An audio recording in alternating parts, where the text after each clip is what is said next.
All right, all right, all right, all right, all right. What is going on, everybody? Hope you guys are enjoying your day. The final wild card game of Super Wild Card Weekend is here on a Monday night. We've got the Arizona Cardinals taking on the LA Rams, battle of the NFC West here. This is easily the toughest game and could be the best game we see of Wild Card Weekend. Not gonna lie, I got a lot of concerns. I picked the Rams for the most part to win their division, which they did, and I'm proud of that.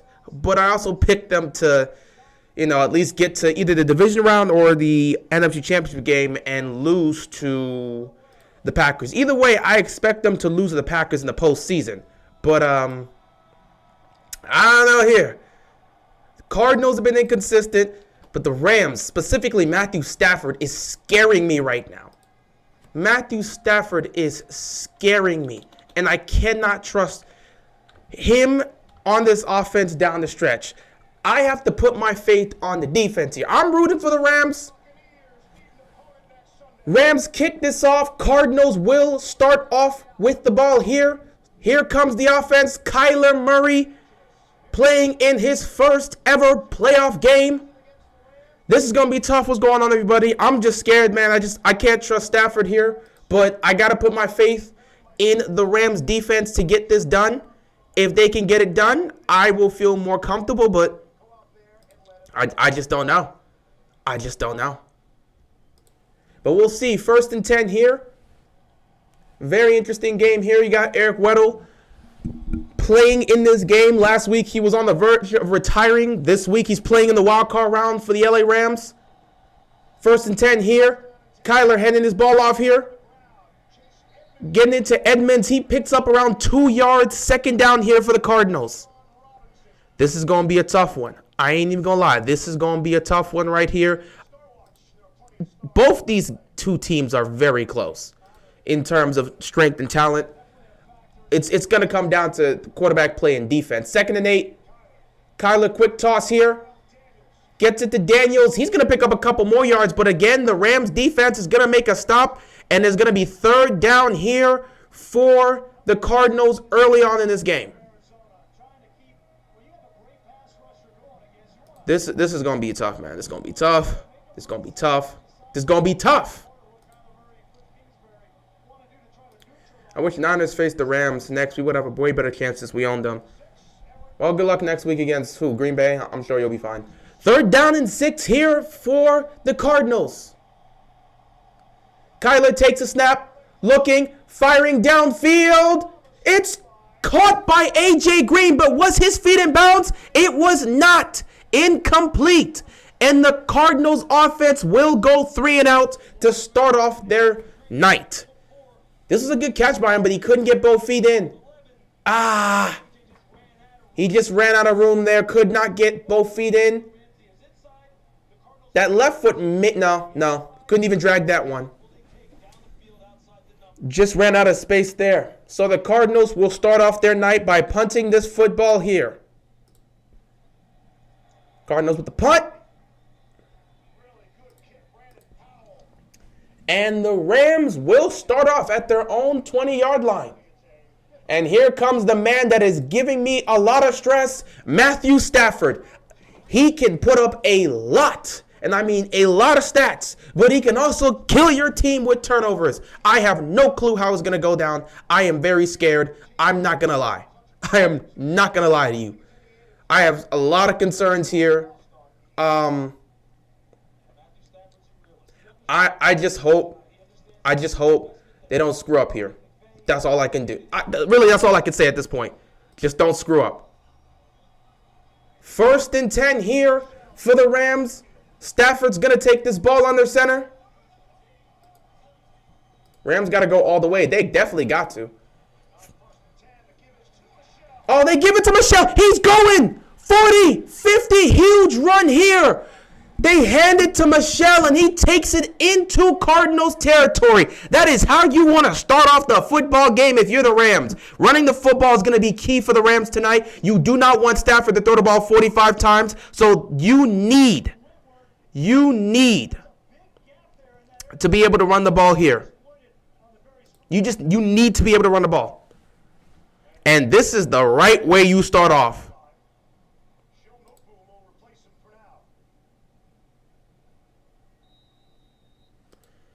So, 1st and 10 inside Cardinals territory.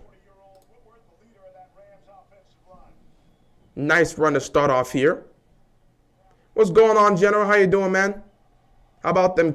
Hey, Cowboys lost. That was funny. It was hilarious. 1st and 10. I'll talk about that a little later as we get prepared for divisional round. Stafford takes a snap, rolls, throws it to Cooper Kupp, and Cooper Kupp picks up a couple yards here. 2nd down. Cooper Kupp is going to have to play a key role here. I'm expecting Kupp and I'm expecting Odell to play key roles in this game here. Also look out for some Jefferson as well, but Cooper Kupp is going to have to be the pioneer of the passing game.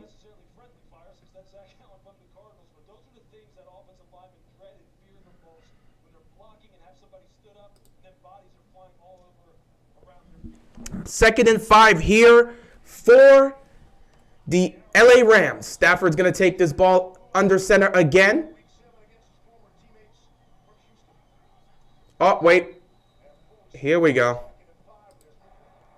False start on the offense. Not what you want to see if you're the Rams. So now 2nd and 5 turns into a 2nd and 10. Penalties. Penalties have been killing teams throughout this wild card round. Penalties have been killing teams. The lack of discipline has harmed the offenses. We saw that happen to the Raiders, and we saw that happen to the Cowboys. Hopefully that does not become a trend here for the Rams tonight.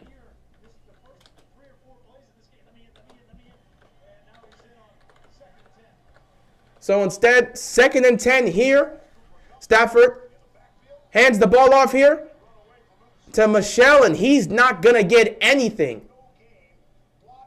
Getting J.J. Watt, who's back for this game after completely shattering his shoulder and not expecting to play. The man got through it, found a way to get on the field, and he gets that stop here on 2nd and 10. So 3rd down here, 3rd and long. Empty backfield here for Stafford. He takes a snap. He's got time. He's got plenty of time, and he's just going to get sacked. Nobody was open.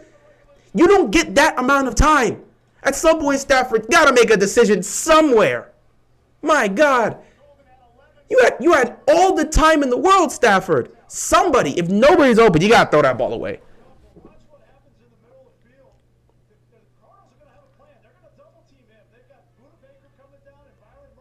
Everybody is covered. That's just great coverage right there. Everybody's covered.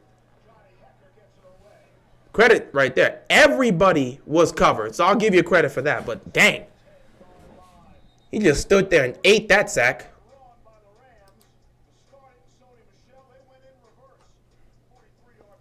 But punt here. And once again, the Cardinals offense coming back on the field for their 2nd drive of the night.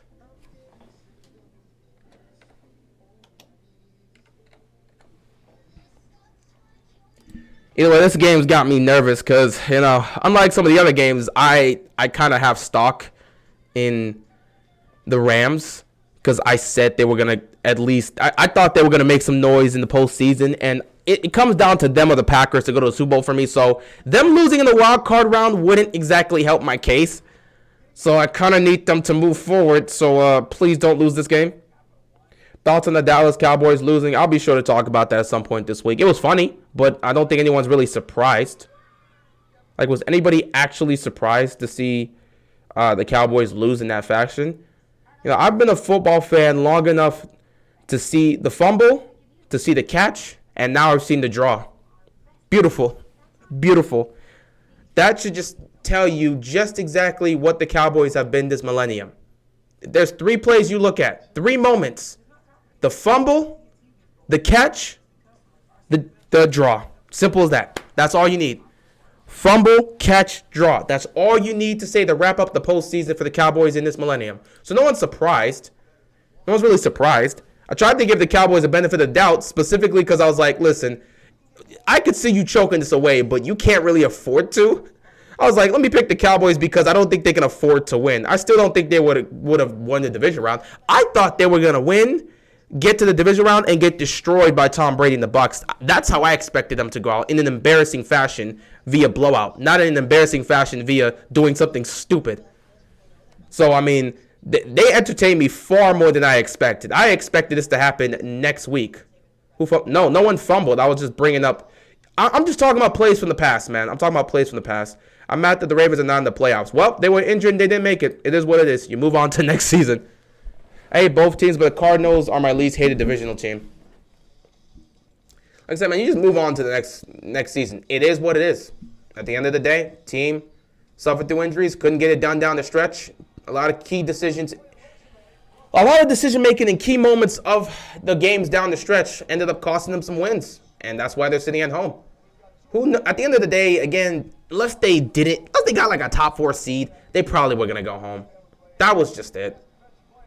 Because, I mean, considering what happened with Pittsburgh, I didn't want that to happen with us. So I'm glad that happened to Pittsburgh and not us. 1st and 10, Kyler's kind of just going to scramble. That play got broken up really quickly. He tries to take off, nothing there. He's just going to have to get down. This looks like a loss of 1 here. 2nd down coming up for the Cardinals. How about the Cowboys blaming the refs? What else is new? I mean, every single penalty that they called on the Cowboys was facts. It was completely accurate. It was the right call. I know Cowboy fans said we were more mad about the calls that they weren't calling on the Niners. But at the same time, it's not their fault you were down 23-7. So that's just how it is. 2nd and 11. Kyler throws over the middle. Incomplete. Looking for Christian Kirk there. Could not connect. 3rd down and 11 coming up here for the Cardinals. Steelers had a chance to win. What's going on, George? I'm doing good, man. I'm enjoying my day. I actually like the Cardinals. Hey, everyone else, though. No matter who wins this game, the loser will probably still play better than the Patriots. Pretty much. I mean, you can't play any worse than what they did. Yeah, I heard what Dak said in the interview, and I know what he said towards that ref. I heard. 3rd down and 11 here for Cardinals.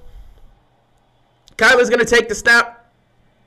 No protection there. He's going to have to roll to his right. He's throwing downfield. Incomplete. He had 2 receivers down there, and nobody was able to get that. Oh, my God. He had 2 guys open that got behind the secondary of the Rams, and they could not connect. Oh, the pocket collapses up the middle. He rolls to his right, tosses it downfield. 2 guys got open behind the Rams secondary, and Kyler just could not connect with them. Christian Kirk right there. If he makes that catch, he's going the distance. That's 6 points right there.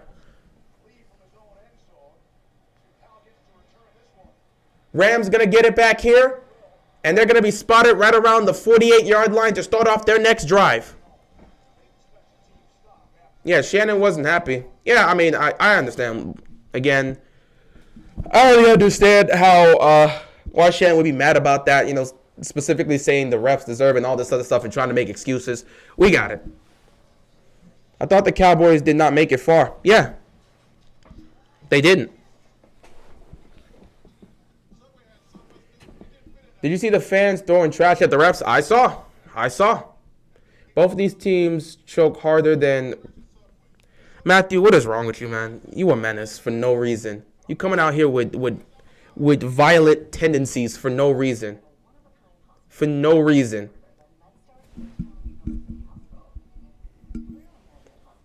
Dak is overpaid. You paid what the market, says. You pay what the market was. They waited too long. The Cowboys waited too long to pay Dak, and because of that, they ended up having to pay him or give him a contract that was more than what he was worth. You pay what the market says. And honestly, if they would have waited, then the next person who would end up getting paid, potentially Lamar, if he gets an even bigger deal, now you got to play to that market. And that's just how it worked. So if they would have paid him early on, you could have given him like 30 or 35 million. If you would have paid him early on, you would have been fine. But you waited too long. So now you're giving Dak $75 million and this season, and just he can't show up down the stretch. That playoff performance is what you paid for. So congrats to the Cowboys. Except have fun in the offseason. We'll see you guys next year. Yeah, I know what Dak did in terms of what he said about the fans, in terms of agreeing with them doing that.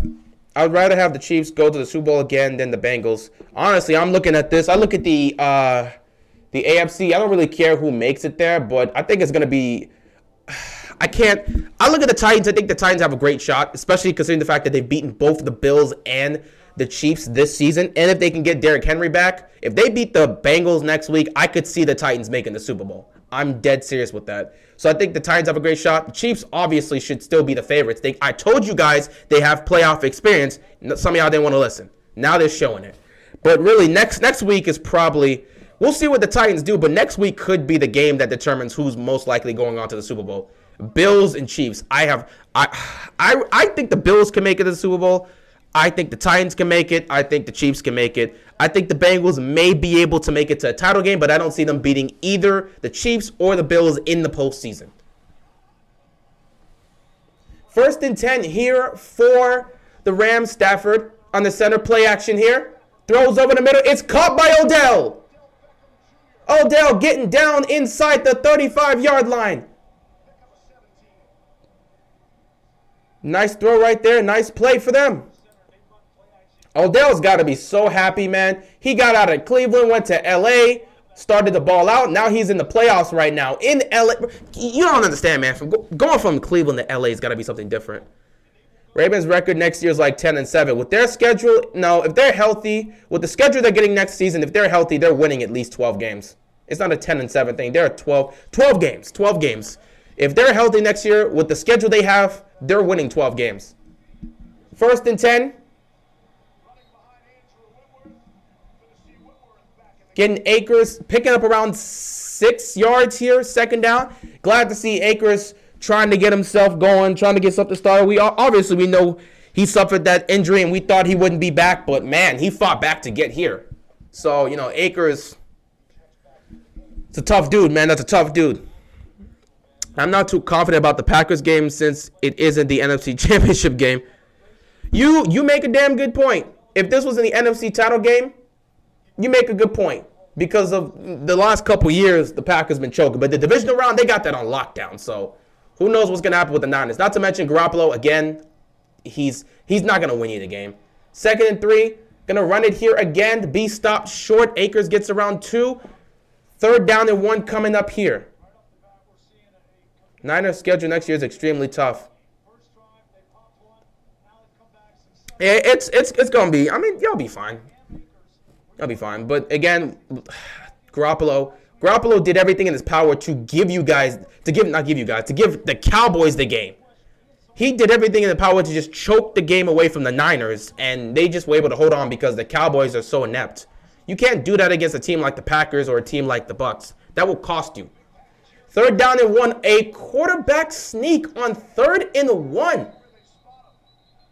This is interesting. Interesting. Yeah, I don't know the Niners schedule, so I cannot confirm whether it's easy or not. I have not seen the schedule. They're going to give the Rams the 1st down.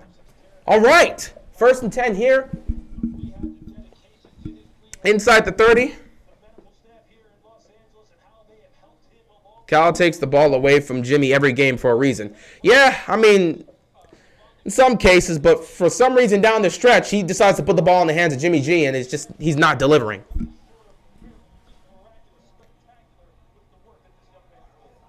1st and 10 here. Handing the ball off to Akers. Akers breaking free, getting inside the 10. It's 1st and goal here. Wait, flag. It's 1st and goal for the Rams, but there's a flag on the play. Holding on the offense, and it's coming back. Oh, boy. As much as I love pointing out how terrible the refs are and can be, the Cowboys have nobody to blame but themselves for the loss. They know that. Hell, Jerry Jones know that. Jerry Jones completely emphasized that in his press conference and did not look at the refs to blame. Do you think the 7th seed was a mistake? I didn't like the 7th seed. At the end of the day, I didn't like the 7th seed, but, whatever they choose to do, the NFL is going to keep adding games because they want to continue to market this. They want to continue to expand and market this and get extra money as much as they can. It won't be long. Trust me, within the next 15 years, you might see an 8th seed pop up out of nowhere just to add an extra opponent. And next thing you know, nobody gets a first-round bye. 1st and 20 here. Akers is fighting. He gets a couple yards. 2nd down coming up here for the Rams. We play the AFC West, NFC South, Washington, Bears, division games, and the Dolphins are a 17 game. I mean, AFC West isn't exactly easy. The 2 teams you got to worry about for the most part will be the Chargers and the Chiefs, so that's going to be tough games right there. NFC South, Bucks still are going to be another tough game there. Other than that, you should be fine. And then Washington, that can go, that's Washington. Bears, depending on how Justin Fields. I don't know what's going to happen with the Bears. Division games and then the Dolphins. Yeah, I mean, I wouldn't say it's an extremely tough schedule. I think it's pretty good. So, yeah, I wouldn't say it's extremely easy, but it's not extremely tough. 2nd and 13. Stafford finds his man. Picks up the 1st down. It's 1st and goal inside the 5. Gets it to Higbee. All right, this is despite all the penalties they're suffering, they are overcoming this. Higbee finds a way to get behind the defense right there. Nice play right there. Gets inside the 5. 1st and goal here. They're going to hand the ball off here. Michelle tries to get the corner. He's going to pick a couple. 2nd and goal here. I mean, division games can go either way except Rams. We own them. I mean, sure, we'll see. It can go either way. You're not guaranteed to beat every team in your division. Some years it goes your way, some years it doesn't. So we'll see. 2nd and goal here for the LA Rams. 4:43 left to go in the 1st quarter. Clock is going fast because both these teams are running the football. Here we go. Stafford takes a snap, hands it to Akers. Akers picks up a yard. 3rd down and goal here for the Rams. I have a feeling the Cardinals are about to get Cliff. It's a terrible analogy. The Bucks' next year record is 5-11 if Brady retires. Brady's not going to retire. Everyone keeps saying if Brady's not going to retire. Why would he retire, right? Do you see how he's playing? At what point would he sit back and say, you know what, I'm done with football? The man is in love with football. This is his life. He's not retiring anytime soon. 3rd down and goal here for the Rams. Stafford's taking a snap, looks towards his left. He throws it to Odell. Odell makes the catch. Touchdown, Rams. Okay, Odell, 1-on-1, throws the fade. Oh, that was beautiful. Beautifully executed.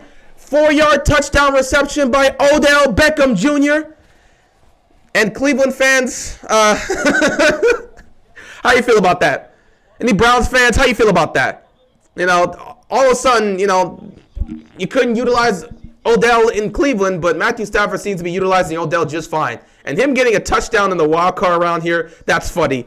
Oh, that's funny. That's something special. So how you feel about that, Cleveland? How's that going for you? Maybe Odell wasn't the problem. Maybe it just wasn't working out with the system. I don't know. But it is what it is, Odell. Getting a touchdown here in the postseason. Meanwhile, Cleveland fans watch at home wondering, maybe Odell wasn't the problem. Maybe it was our system. Maybe we got to look at Stefanski. Maybe we got to look at Baker. I don't know. Maybe Odell wasn't the problem because he's been balling out since he's been with the Rams. And, again, here he is picking up a touchdown on – I'm just saying. Just want to know how Cleveland fans feel about that. They said Lamar is getting traded, and my friend made a good reason. He said most quarterbacks get their signing to stay on the team, and he also said Lamar is still on his rookie contract.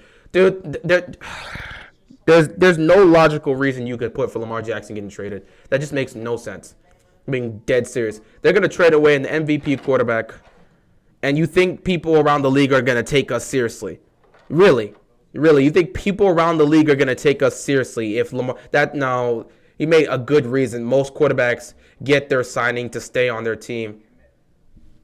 That's not a good enough reason. Again, first, he still has a year left. His 5th-year option, which they will pick up. They could still get a contract done. To say Lamar is getting traded, no. You trade away an MVP quarterback, we're going to look stupid. We were 8-3, and at the number 1 seed, Lamar gets injured, go down, and we proceed to lose our final 6 games.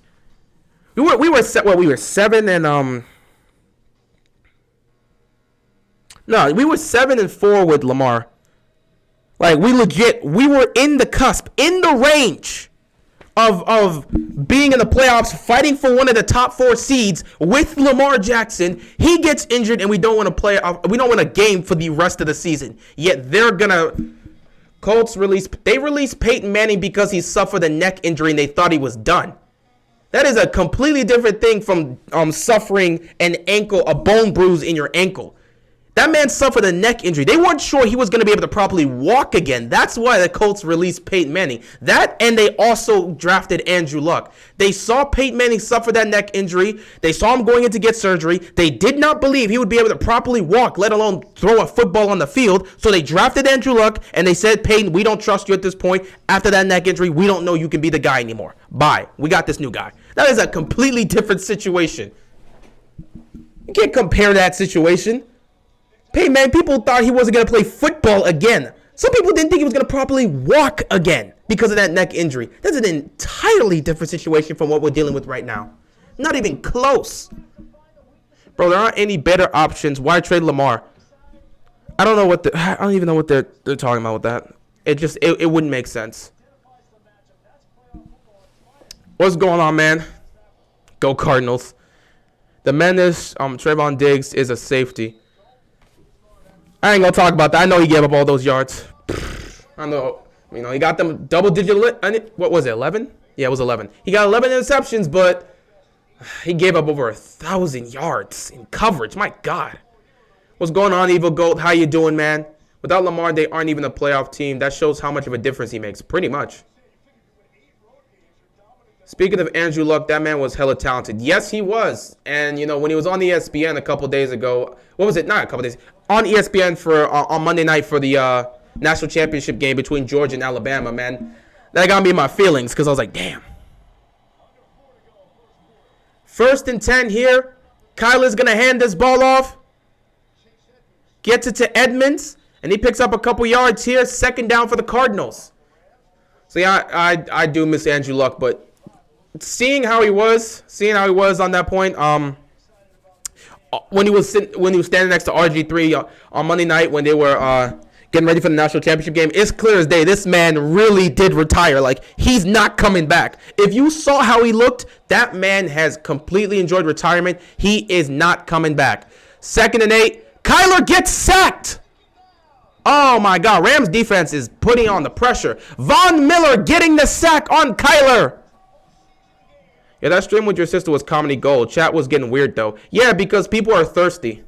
People are very thirsty. I don't know why, but people are very thirsty. It's not that serious. I understand, people, we were locked up during the pandemic and things are still opening up, but things aren't the same. But some of y'all just need to go get a hobby or go out and meet people because some of y'all are thirsty. You on a football stream, trying to ask for someone's ad. Y'all got to get yourselves together. Figure out y'all lives. Y'all can't be this desperate for attention or this desperate for some sort of intimacy. 3rd and what are they doing? Whoa! Flag on the play. That was a forward pass. Okay, so 3rd down here. Kyler throws the ball towards the left. I don't remember who was that. Christian Kirk he threw it to, and then he would proceed to throw it across the field. What was that? That was a forward pass, maybe. They were trying to pull a crazy trick play here. He threw it to Christian Kirk. Kirk throws it across the field, but that was a forward pass. So, yeah, he gets it to Kirk, and Kirk throws it across the field. That might be a forward pass. Yep, illegal forward pass. Oh, boy. He got it to Connor, and it's all right, babe. Hey, it was a moment of weakness. Bro, go figure your life out, bro. It's not that serious. You can't be on a sports chat trying to get some. Bro, it's not that serious. If you're looking for intimacy, there are many other ways. The best thing you can do is just go out and meet people. If you're that desperate for attention and intimacy, go out and meet somebody. Don't be coming on a chat online trying to ask for my sister's ad. What is wrong with some of y'all, man? That's just weird. That is actually weird. How thirsty are some of y'all, bro? It's not that serious. Y'all so thirsty for attention. Get your lives together. It's not that serious. Find a hobby. Do something. Like, find a hobby. Do something. Hang out with some friends. Go meet somebody. Go mingle. Do something. But don't come in a football stream and start acting. Hey, yo, what's your sister's at? What's her IG? Y'all weird for that. Stafford coming on the field once again, trying to add to this lead they have right now.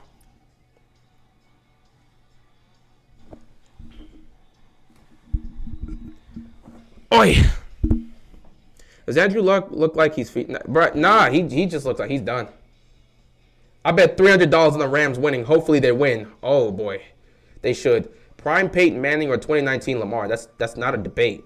It's prime Peyton. Bro, Peyton Manning, you can give me, if you tell me between 2013 Lamar and 2019, no, it's 2013. 2013 Peyton Manning and 2019 Lamar Jackson, the answer every time is going to be 2013 Peyton Manning. I mean, that was arguably the greatest MVP season we've ever seen. 55 touchdowns, over 5,000 passing yards. That was crazy. So, yeah, no, prime Peyton Manning, I'm taking that over Lamar. And I don't think anyone would really say anything otherwise. Peyton Manning is arguably, he's literally in the Mount Rushmore of quarterbacks. So no one's going to disagree with that. Last time the Cardinals won the playoffs was in 2015 when they got blown out by the Panthers. Yeah, in the NFC Championship game. That was disgusting. Yeah, Draymond has led up the most yards this season. He's top 3. Yeah, those picks, man, I keep telling you, people focus on picks as opposed to yards. No one gives a damn about yards when it comes to defense. If you're giving me 11 picks is 11 picks. That's just how people look at it. Opinion of Kyler Murray and Cliff after year 3. Kyler has made sure to improve every single year, and he looks like he's one of those, one of the best young quarterbacks in the game. He's shown those improvements. He's made that stride. However, one thing that does concern me is Kyler's health. Last season, he suffered injuries, and ultimately down the stretch, he was not healthy, and because of that, it cost them an opportunity to get to the playoffs. This year, he suffers through injuries again, misses some time, and he has not been the same quarterback he was before the injury, and it's clear as day to everybody. So that's where we have some issues. So I still think Kyler's still one of the best young quarterbacks in the game, and I like what I'm seeing, but the fact that he's getting injured more frequently, that is a concern.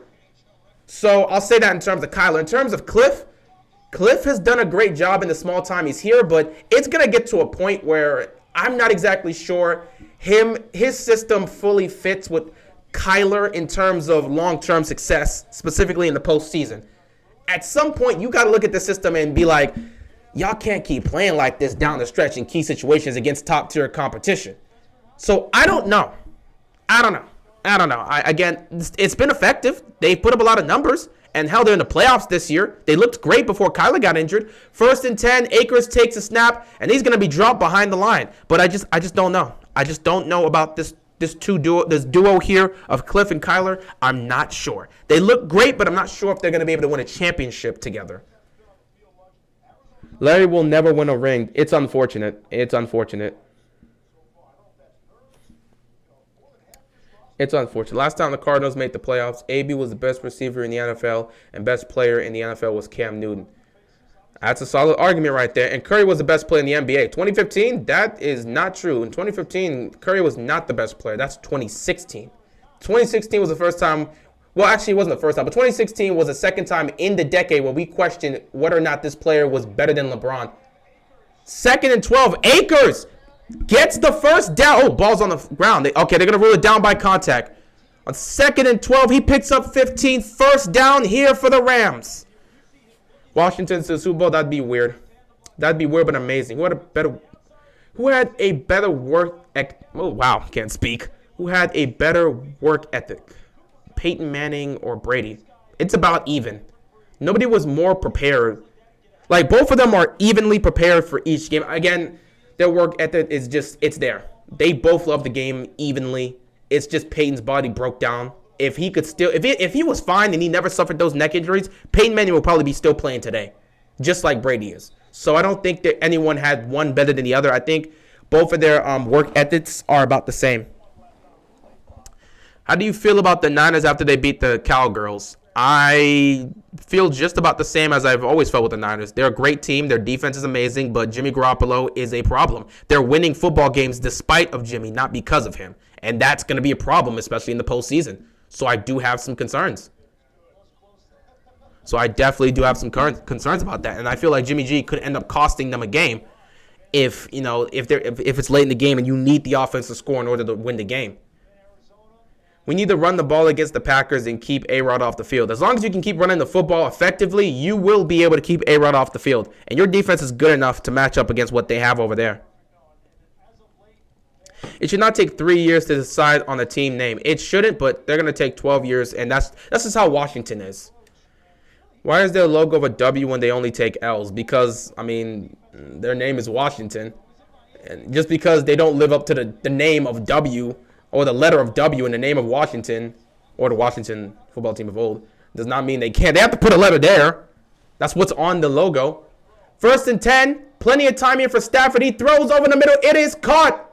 Higbee picks up another first down here, and the Rams continue to move the ball. Hey, I'm a Cowboys fan. Relax with that, Banks. Man, listen, bro, your team, I'm not going to try and I'm not going to go on your team there, but, bro, I'm sorry to say this, big dog. I think everyone's at some point has realized that. I don't know how much the Cowboy fans realize that, but you guys understand you're not winning a Super Bowl as long as Jerry Jones is there. As long as Jerry Jones is here, you will not win a Super Bowl in Dallas. That's just how it's going to be. I'm sorry to say, this is how it is. Flag on the field just before the first quarter ended. So, I'm sorry to say, but Dallas ain't winning a Super Bowl as long as Jerry Jones is there.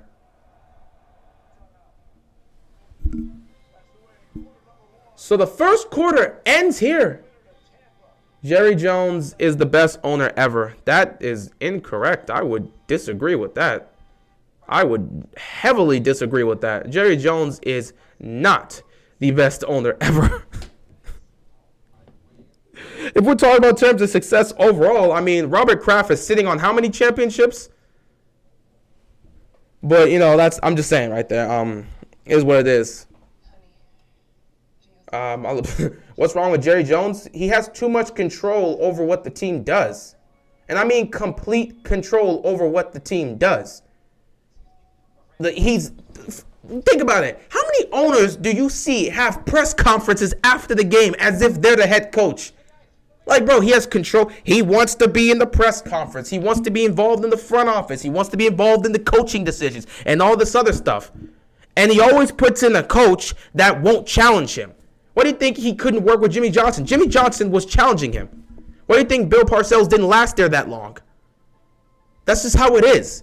A coach that's going to challenge him, he doesn't want that because he wants control. Somebody that's going to be a yes man, like a Jason Garrett, or in this case a Mike McCarthy, he'll take. But you're never going to see a Sean Payton in Dallas. You're never going to see a Bill Belichick in Dallas. You're not getting that. Because those coaches are not yes men. And they're going to do whatever the hell they want in terms of coaching this team. And they will not listen to any input Jerry puts in. And that's the problem for Jerry. He wants input in every single aspect of this team. And as long as that's the case, you're not going to win with it. You're not going to win. I'm sorry. You're never going to get the coach you want. It's constantly going to be a problem. And, it is what it is. So it's not going to change. And you continue to see a pattern here, man. You continue to see a pattern.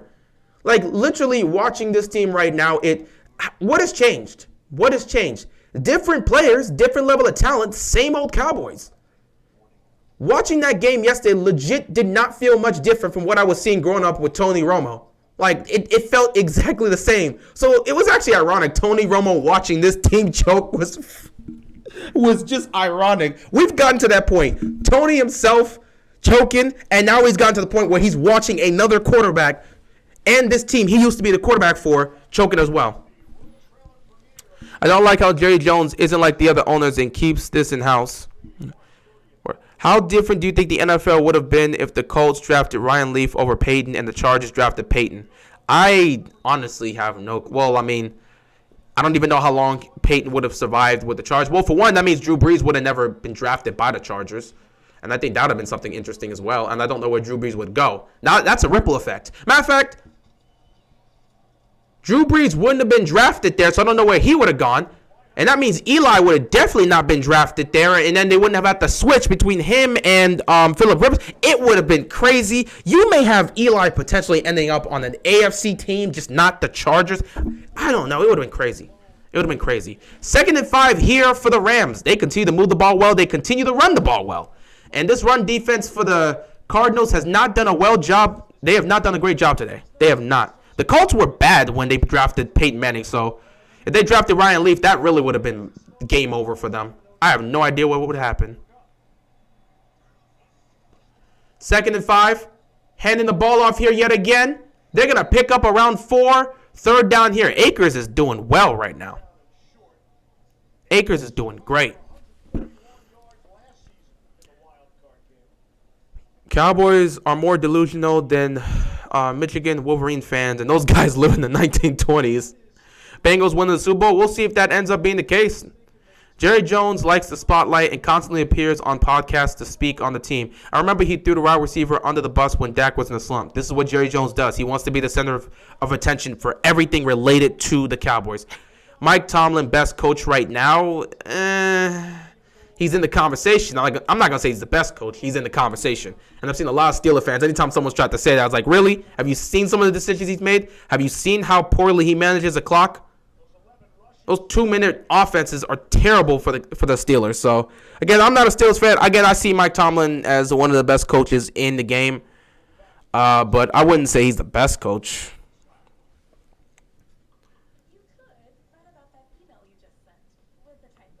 Dan Quinn, best defensive coordinator. I can give you definitely say it's one of. I think that's the best spot for him. Him being a head coach, I just don't trust it. But you know what? At the same time, he did take that Falcons. He helped that Falcons team to a Super Bowl. It's just he choked down the stretch. I mean, when you think about it, he chooses a head coach who doesn't coach the offense or defense. Mike is just there as motivation for the players. Let me tell you something. Whenever a problem happens for the Cowboys, who do we look to? Who do we look to? Do we look to Dak? Do we look to Mike? No, we don't know who we look to. We don't know who's in control. You have a head coach and you don't know who has control of this team. 3rd down and 2 here for the Rams. Stafford lobs it to Odell and he makes the catch. And he's going to get down inside the 2. Ooh. Odell is balling out right now.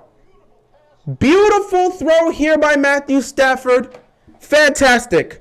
Coach and quarterback. Yeah, but it's never like that with the Cowboys. It's always an excuse somewhere else. Normally, you would look at the coach and the quarterback, but there are some times where people want to say it's the players. Oh, it's the defense at times. It's this, it's that, it's this. I've never really seen people consistently say it's on the head coach when they're making terrible decisions, at least when it comes to the Cowboys. And that should be the case because that's normally the case for every other team. But for the Cowboys, you don't really know who's in control. 1st and goal, they're going to hand the ball off here to Sony. He's going to grind his way in. Touchdown, Rams. Cardinals are getting bodied right now. They need to respond. Now, how different do you think the NFL would have been if Peyton went to the Cardinals? Again, it would change things up in some case. I don't think much would have changed if Peyton went to the Cardinals. So, I don't think much would have changed in that case. Mike McCarthy overhated. I like him as a coach. He's an okay coach, but at the same time, I wouldn't want him as my head coach. This man had Brett Favre and Aaron Rodgers, and he couldn't win multiple titles with either one of those guys. I don't know how you do that. I mean, Brett Favre, both of these guys are first ballot Hall of Famers, and, Brett Favre seen as an all-time great. Aaron Rodgers is going to go down as an all-time great. Like, you had literally, there are not many times in NFL history where you see a head coach deal with one Hall of Fame quarterback, and then he retires, and then you have this other Hall of Fame quarterback. A lot of years Mike McCarthy just wasted of Aaron Rodgers, time, just never giving him a defense. Never giving them a proper defense. Several times, some of the decision-making he made down the stretch during the 2010s, you look at McCarthy and say, what are you doing? And towards the end, Aaron Rodgers was fed up with this man and wanted him gone. I mean, he still won some. Yeah, he won with A-Rod, so that's cool. You won a championship with A-Rod, but when you have a quarterback of that talent and you're not getting anywhere with it, that's a problem. What do you think all these Aaron Rodgers fans are sitting back here and saying, well, if you would have had a Bill Belichick, he would have multiple rings right now? They make a point with that. At some point, if the head coach is consistently failing to do anything here, I mean, what are you going to do with that? You have arguably the greatest throw of the football, and you can only get one ring? How many times have they choked as a unit? How many times have they failed to come prepared? How many times has his coaching been terrible? How many times has his clock management been terrible? These are not new things. That's why Aaron Rodgers wanted this dude gone. He got tired of it. So I'm not saying McCarthy's a bad coach, but he's not the coach that's going to really help you get to where you really want to be, okay? You're going to need a lot of talent, and your quarterback better be top 5. Like legit, like top 5, maybe even top 3. And maybe if you just happen to have a defense there, maybe you got a shot. But to think his coaching job is going to get you to where you want to get to, no. Remember when the Heat did D-Wade dirty? I don't remember that. I don't know what you're talking about. We don't like to think about those dark pasts in our franchise, so I don't know what you're talking about. Browns fans feeling sick watching this. Well, they should feel sick. They wanted to blame it on Odell. Funny enough about it, it wasn't all the fans. They were very divided. Half the fans were saying it was Odell. The other half were saying it was Baker's fault. In all honesty, it was just the system. Stefanski's system did not work for Odell. He came here. Sean McVay's system works perfectly for Odell, and Matthew Stafford is feeding him the ball. So it's just a matter of the system that works here.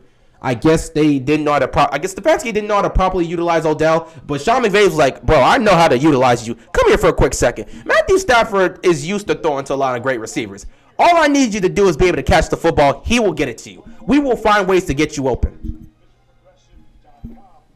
I hate losing to the Heat in the playoffs. Well, it's unfortunate, but it is what it is. Peyton almost signed with the Cardinals after he got cut from the Colts. Yes, well, at that point, that would have been a difference. He was going all over the place until Denver was like, hey. John Elway's like, hey, why don't you come to Denver? We got some cool guys here. 2nd and goal here for the Rams. Apparently, that was not a touchdown. They decided to rule it that he was short. Brady probably would have been to more Super Bowls since Peyton wouldn't be in the AFC anymore. I've made the argument if Drew Brees never went to this, if he was still a Charger, it would have been very interesting. 2nd and goal, Stafford, quarterback sneak. They're going to have him short again. So it's going to be 3rd and goal here. Man, Drew Brees and Peyton Manning, as well as Big Ben in that conference, though Big Ben never really beat Peyton. I don't know. He's beaten Peyton in the playoffs before. He's never beaten Brady in the playoffs, so I don't know about that. But having Drew Brees there would have definitely been a difference maker as well. Yeah, like in 2015, the defense could stop. Yeah, they couldn't stop Larry Fitzgerald for nothing. But Larry Fitzgerald is also an all-time great receiver in the postseason, and he's a future Hall of Famer, so I can kind of let it slide. Not really, but 3rd and goal, another quarterback sneak here by Stafford. Does he get in? They're going to have to check this again. They're going to say he's short once again. Wow. So on 2nd and 3rd down, hold on, he got through. That's a touchdown. That's a touchdown. He's across the line. That is a touchdown. They're going to have to review this. That's a touchdown by Stafford. They're going to have to review this. The Killer Bees Steelers should have won a Super Bowl. Yeah, they had all that talent. Unfortunately, they didn't have a defense, and that's going to cost you in the playoffs. I believe God is humbling Jerry Jones' ego for not putting Jimmy Johnson in the Dallas Cowboys Ring of Honor. He should have never fired him in the first place. That's just one. And if Drew went to the Dolphins, then it would have made the AFC East tough. Yeah, it would have made it a tough division for the Patriots to keep winning. Definitely would have. Yeah, you're going to win that challenge. He clearly crossed the line. Speaking of systems, nothing. That's why I don't want us to lose, baby. Yeah, I mean, I'll probably have to speak on this at some point about the system. I've already spoken. That's going to be a touchdown right there. They're going to review this. That's going to be a touchdown. I've already spoken on the whole Greg Roman situation. You guys already know how I feel about Greg Roman, and I feel that the Ravens need to move on from him. And if they don't feel that they should move on from his scheme, you could always demote him to running coordinator and try somebody else. But, I've seen a lot of people that want to defend him and say, well, he's got the top, we went 6th in total yards and all this other stuff and all these high statistics. If that's how you want to look at things, by all means, that's fine. But at the end of the day, I've seen this story before. Greg Roman's offense has reached its end. Greg Roman's offense is not going to take you to a Super Bowl and win you a championship, okay? It's not. It's just not. All we're seeing right now with this situation is complacency. And I've seen a lot of people that have defended the high stats and the analytics and the numbers that Greg Roman's offense have put up. They've all said, well, if you get rid of him, who else are you going to get? And that's clearly them just being scared. That is a clear example of them being scared. They will rather be complacent with what we have than take a risk to try and improve this team and get us a system that could help evolve our offense and our players. So, I mean, if that's how it is what it is. If the Ravens are fine with it, I can tell you right now. Don't even have to do a prediction. This is how it's going to go to a T. If the Ravens next year stay healthy and Greg Roman's still the offensive coordinator, they will be top 10 in maybe total yards and potentially points or whatever. They'll be a top 10 offense next year if they stay healthy under Greg Roman's system. They will win 12 to 13 games. They will win a wild card game. However, they will get to the divisional round and they will meet up with a team that has similar talent and skill, say the Buffalo Bills or the Kansas City Chiefs. At that point, you know the difference maker is going to be coaching. And considering how bad our coaching staff has consistently gotten outcoached against better competition, Greg Roman and this coaching staff will fold. His offense that was putting up 30 points per game in the regular season will proceed to put up 12, and we will get bounced out in the playoffs once again, and then people will be like, are you sure Lamar Jackson's the guy? The players couldn't execute. Are you sure Lamar Jackson's the guy? That's what's going to happen next year if you keep Greg Roman, and I would not be surprised. Here we go. It's a touchdown. Clearly Stafford crossed that line. So they're going to reverse this call. The Rams are going to keep their timeout, and instead they're going to get a touchdown, and they're going to take a double-digit lead here in the second quarter. Cliff, bro, your offense got to do something. Wake up. Will AB ever get another chance? Talent always gets chances in sports. They don't care if you're a good or bad person. If you're talented and you can help them win a title, they'll find a way to get you on their roster. So he'll probably find his way onto some other person's roster. So we'll see. 6th in total yards, but we losing and having first-round exits. I don't like these analytical people. Again, I saw this all the time with the Suns and especially with the Houston Rockets. Mike D'Antoni and Greg Roman are very similar in their philosophies, and they're not going to change. The Ravens have become an analytical team. They become an analytical team. They trust everything in the analytics, and they'll just live with it. Stats and analytics are everything they look at. They don't care about anything else. For some reason, they think that's just all they need. So they'll put up those stats, they'll put up those analytics, and then they'll get to the playoffs, and they'll get to moments where you need the coaching staff to be on point, and you need the offensive play calling to be on point, and it won't because they continue to get outcoached by teams of similar talent. Those top teams in the league, they continue to get outcoached, and it's just going to continue to happen. Got outcoached by Mike Tomlin. Twice, in fact, if you think about it. Getting out coached by who was it? Sean McVay, Matt LaFleur. You just getting out coached constantly getting out coached. So it is what it is. What happened to David Castro? I don't know what happened to him. Kickoff here for the Cardinals. Something has to happen for the Cardinals offense. They got to get something together. The last Cardinals NFL championship was in 1947. 73 completed seasons since. That is the longest active title drought in professional sports. Wow. That's crazy. The longest active title droughts in the NFL is Cardinals. MLB is the Guardians, the Kings for the NBA, and the Maple Leafs for the NHL. 1967, really? Oh, okay. Kings, 1951. Guardians, 1948. Cardinals, 1947. So basically, they have the longest drought in sports since winning a championship. That is bad. 73 years. My God. Kyler on the night, 2 of 5 for 2 passing yards. They got to get something going. You're down by double digits. Kyler takes a snap on first down. Oh, my God. He got swerved by Aaron Donald. Oh, my God. That's another sack. Wow. This Rams defense has shown up to play.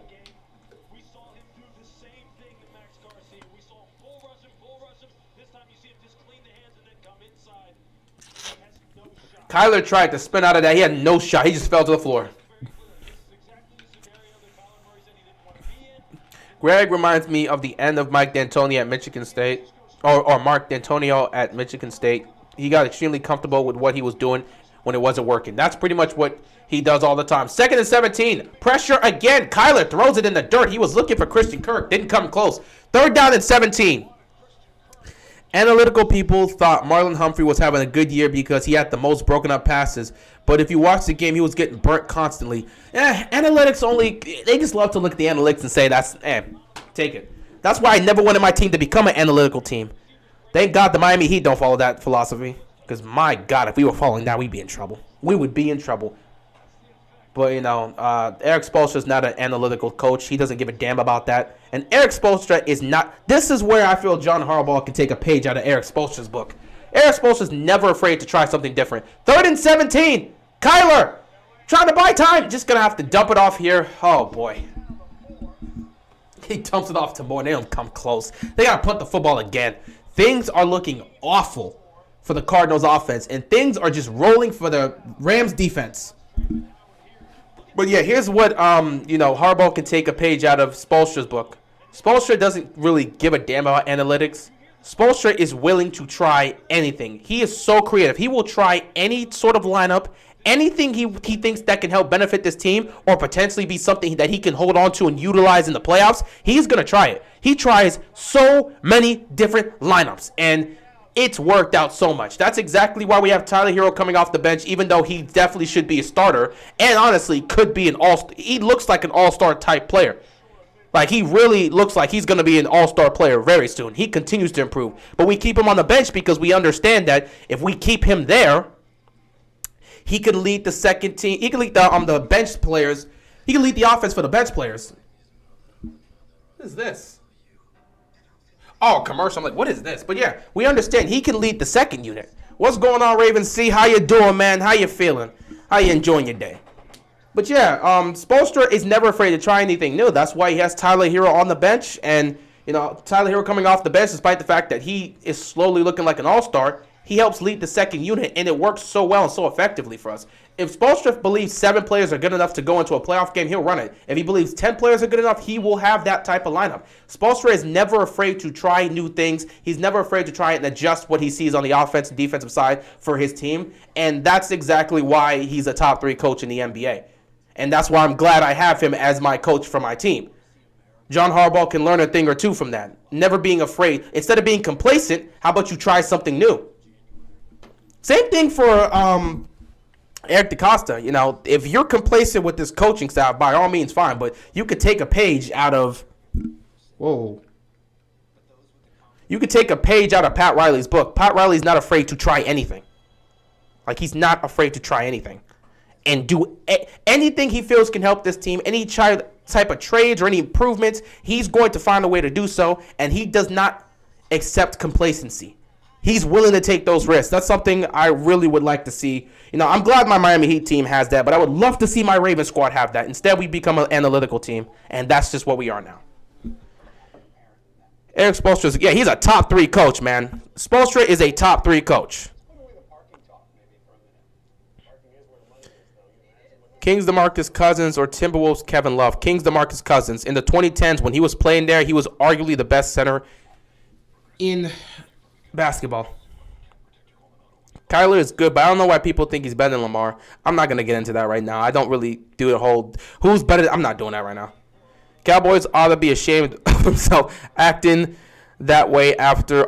Dak ought to be ashamed of himself acting like that after they lost. The Cowboy fans should be ashamed of themselves acting that way after they lost. Throwing stuff at the officials and players, and Dak approves of it. Yeah, that's tough right there.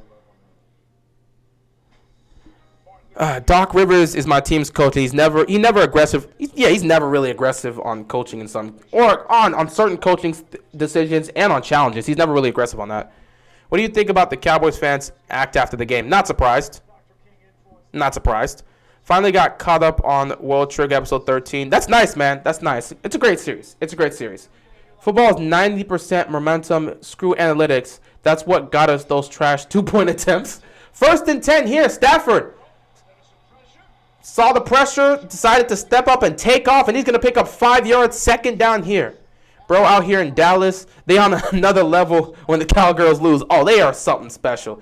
They be losing something. I saw one dude that after they lost the game, he had a beer can in his hand. He threw it at the television, punched the television, threw it on the floor, then took out a Glock and then shot the television 5 times. So clearly Cowboy fans are on something different when their team loses.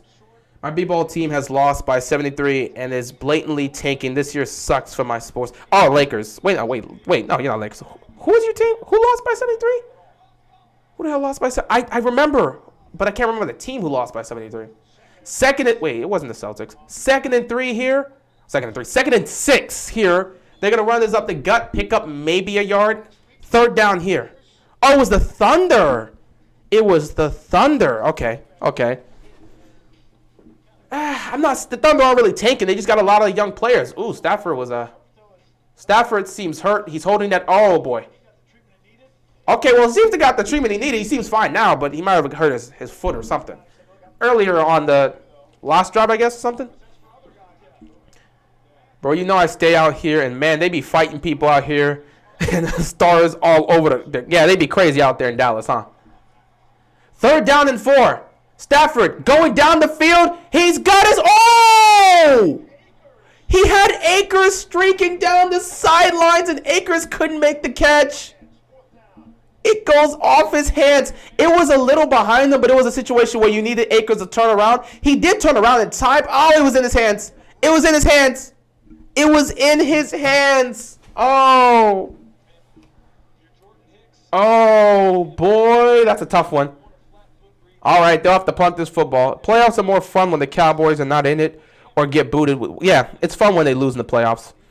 Trust me, they're tanking. Any games get too close, they'll make some stupid subs and get blown out and then put Shy back in. If they're tanking, they're tanking. I don't really know. I don't watch it. Oh, boy. Cardinals are going to start off at the half-yard line. Perfect punt here. Complete disaster for the Cardinals in this first half. My God.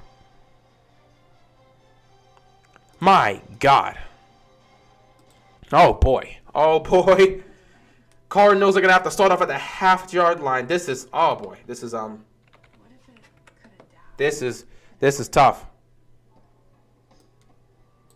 if it opened doors you didn't know existed? Created opportunities? See here. What do you think of Sonic Frontiers?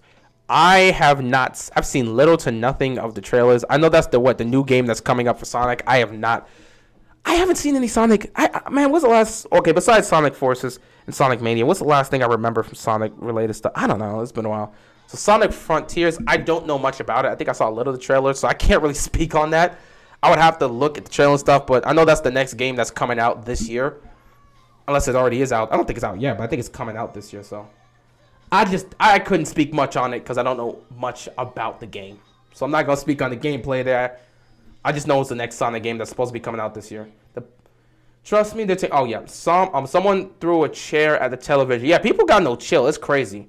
What would you think about making Richard Sherman a free safety for the Ravens and sign Honey Badger and maybe move Chuck to middle linebacker? He would have to hit the gym though, or just put him at box safety, but Marcus Peters is gone. Well, first of all, I don't know if Marcus Peters is going to be gone. It's potentially... We've been hearing about that, but I'm not 100% sure. And considering the fact that he loves playing in Baltimore and he loves being here, I don't know. Maybe they can work something out. I'm not 100% sure Marcus Peters is gone. But bringing Richard Sherman in as a free safety would be an interesting concept. Now, signing Honey Badger would be nice, and moving Chuck to either be a middle linebacker or have him play as a box safety is also something interesting. I think it would be an interesting take there. I wouldn't necessarily mind it, but for the most part, that would definitely help in bringing some veterans to that secondary. But for the most part, I think this draft we'll definitely address the secondary. So I think it's an interesting concept there. It's time for Cowboy fans to realize they're not going to the Super Bowl after every regular season win. I mean, most Cowboy fans do understand that. It's not every Cowboys fan is the crazy, we're going to win the Super Bowl. We're going to win the Super Bowl. Not every Cowboys fan is like that, It's more so of the newer Cowboy fans now than the older ones. Now, the newer Cowboy fans, there's some newer Cowboy fans that aren't like that. They're reasonable. But a good chunk of the fan base that are the newer Cowboy fans, newer by, 1996 and forward, the Cowboy fans that never saw this team win a title, those fans are usually the ones that are trying to say, we're going to win a Super Bowl. Meanwhile, the fans that were here long term and got to see them, create a dynasty and win those 3 championships, those Cowboy fans aren't really sitting there and saying, we're going to win the Super Bowl every year. We're going to win the Super Bowl. They're just like, let's see what we do in the playoffs. So not every Cowboy fan is crazy, but, it's enough of them to where we constantly talk about them and look at the fan base as a whole and say they're just delusional. I've seen plenty of Cowboy fans that sat back and said, no, I didn't trust this team going to the playoffs. I was very nervous, and I'm not surprised we blew this game. We're used to it by now. First 4 drives for the Cardinals. Punt, punt, punt, punt. On their 5th drive here, 2nd and 7. Kyler's throwing deep. He's got A.J. Green, who makes the catch, but he gets it knocked out of his hands. Is it going to be a catch? A.J. Green makes the he makes the catch. Then he takes a shot, and the ball comes out of his hands. Will that be a completed pass? This is tough because he makes the catch, but then gets speared, and the ball just gets knocked out of his hands. So he makes the catch here, boom!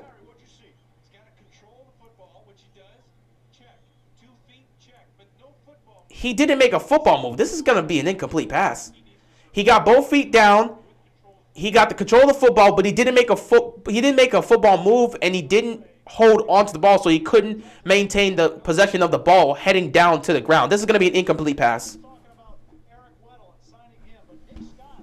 Oh my goodness, what a hit.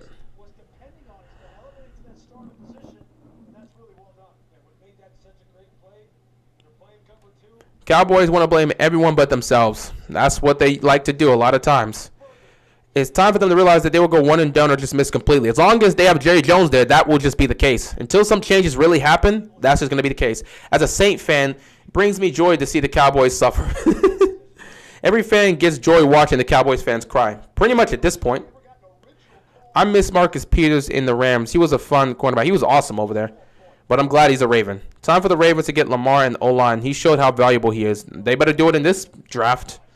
I saw a Cowboys fan destroy his whole house after an L. Plenty of people are crazy.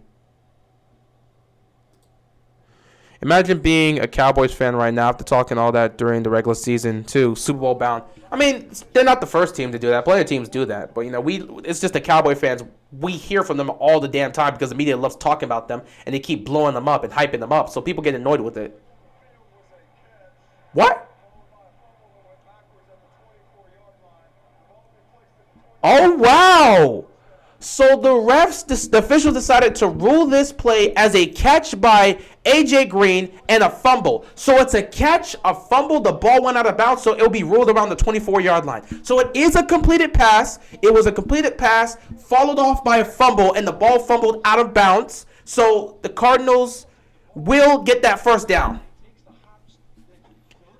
Now, Sean McVay is ready. Wow, McVay does not give a damn. He's going to throw a challenge. They got one timeout left, and he's going to utilize his second challenge here. Interesting. Have the Cardinals completed a single pass yet? They have. Even though they got another second, they still would have made an excuse as to why they didn't win. They will always be salty. I mean, that's just fans in general. But I understand Cowboy fans been like that. But that's just fans in general.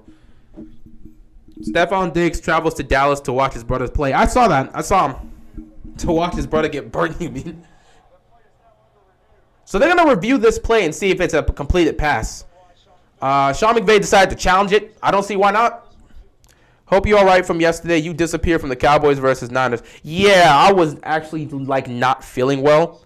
If anyone knows, I was not really feeling well. And I was low-key, I was unresponsive at times, and it kind of just showed. And all of a sudden, I just remember disappearing and I'm not going to speak on what happened when I disappeared, but just know I was not feeling well. That's all I'll say. I did get to see the end of both games, but I was not feeling well to be able to talk. All of a sudden, my voice, I was losing, my throat was sore, and it was bad. It was bad. I got myself together. I figured myself out, but I don't know what happened to me. Probably because I was very tired. I didn't get much sleep yesterday.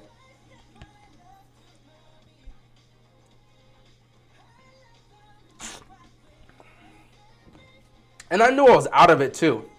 Like, I kept going. I knew I was out of it too. So I, like, temporarily stopped the stream. Or I at least went on a break to, like, get myself together. And I do not remember much of what happened between me trying to get myself together and then, like, me coming back later. Like, it was a whole thing. It was a whole thing. I was wondering, was something going on with your family member? No, my family's fine. There was nothing going on wrong with my family member. It was just me. It was just me. Were y'all arguing? No. They had nothing to do with my family. Had nothing. There was no arguments. I just was not feeling well. So, like, it was no family thing. In fact, it was only, 2 people in the house. So it was no family-related thing. There was no arguments. I just did not feel well. And I tried to go get myself together and just, I just wasn't feeling well. Part of it probably had to deal with fatigue because I did not have much sleep. Also, it was a mix of I didn't really eat yesterday. So I really didn't eat. I was tired. And this room, you don't know, but this room can get incredibly hot. So I was feeling lightheaded through that stream. And I feel like there's probably a moment, I don't go back and watch it, but there's a moment where, like, I say something and I stop. And then I'm just like, what? And I just like continue moving forward from there. I think at that point I knew I had to get away, bro. I was feeling too lightheaded. I didn't want to pass out in front of these equipment. Speaking of that, it's hot as... Okay, give me a second here. I'm feeling better now, though. Let me just, Oh my God! Sean McVay won yet another challenge. Fantastic here. They're gonna rule this incomplete. Wow, really? They're gonna rule this incomplete here by the Cardinals. So Sean McVay won his second challenge. Man, you don't get a lot of moments like this where your head coach wins both his challenges. It's not often that we see something like this. So, wow. He's 2 for 2 for his challenges. So, he keeps his timeout. And I believe he'll get a third challenge to use if he wants to. So, instead, this becomes a 3rd down and 7. A.J. Green cannot believe it. But, wow. So, because of this, I believe Sean McVay is going to get a third challenge he's going to be able to utilize. And that's what he's going to save for the second half. But, wow. Winning both challenges and keeping that last timeout. Sean McVay, fantastic, man. Fantastic. What he's doing here as a head coach, woo, fantastic. I don't remember the last time I've seen a head coach win both challenges in a football game. That's something different. Let me get this aligned because you love to do that. So, 3rd down and 7. The Cardinals are 0 for 4 on 3rd down tonight. Got to get something going at some point.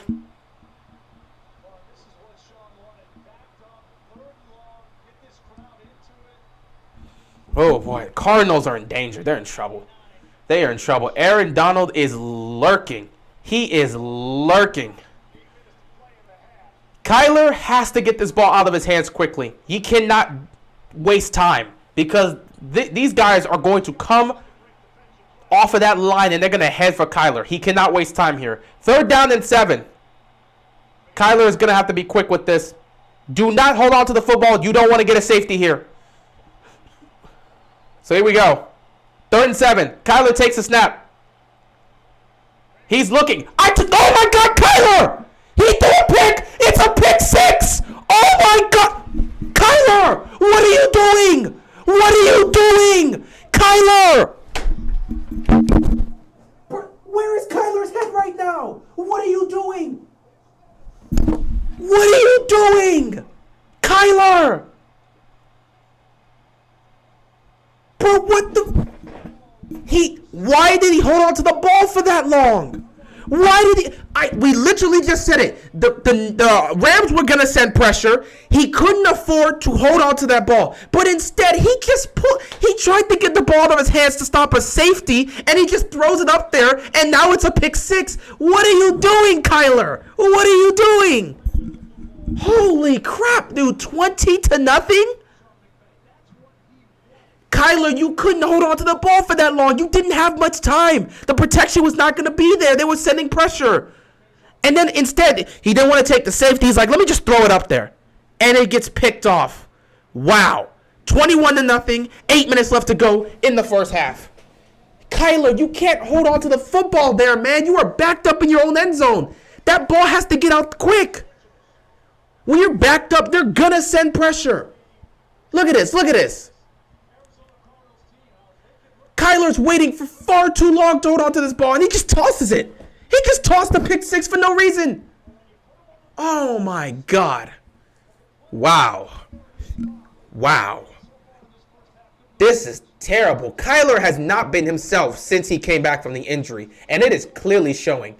The Rams are dominating right now. I don't know why he would decide to do that. Cliff is astounded. He cannot believe this. 21-0 on the road here. Kyler can't believe this. I don't know why he held on to the ball for that long. Why did he hold on to the ball for that long? What are you doing, man? Get rid of the football. Holy crap.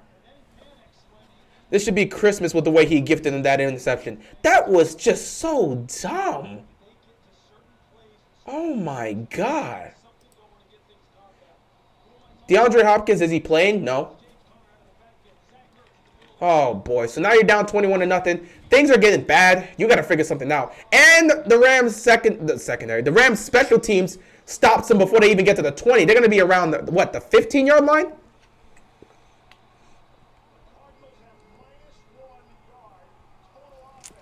Holy crap.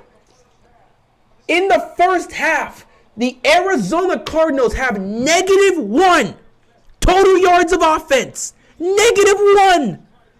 What? The Rams have 169. The Cardinals have -1 yards. They have 0 first downs, and now Kyler's thrown a pick six. Oh my goodness. This is disgusting.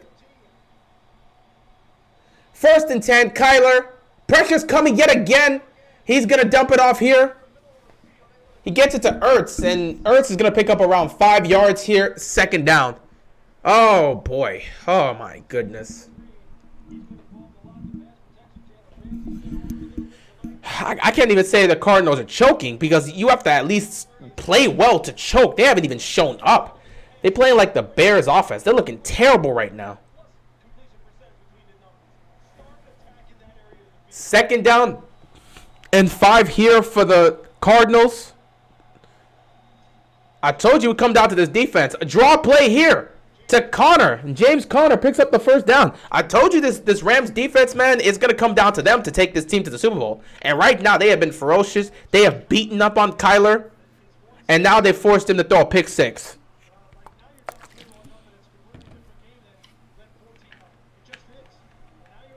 At this point, you got to run no huddle. You don't have time to try and run plays here. You have got to find ways to get yards. Run the football, do whatever you got to do. 1st and 10, Kyler. He has time. He's just going to take off. Oh, he's going to throw it. And he misses his man. Incomplete 2nd down here. Oh, boy. I picked the Rams, so I had the Rams winning this game. I'm not surprised. I said it was going to come down to the defense shutting down Kyler Murray. Right now, they've done a damn good job shutting down Kyler Murray. So, I'm glad the defense is living up to my expectations. Ertz was open, and he didn't get it to him. I don't know what's going on with Kyler. Is he not seeing the field right? What is happening with him? Every year, the Bears never have a decent offense. That's pretty much how it's been for a long time. Hell, even when they were making it to NFC title games, and when they made it to the Super Bowl in, 2006?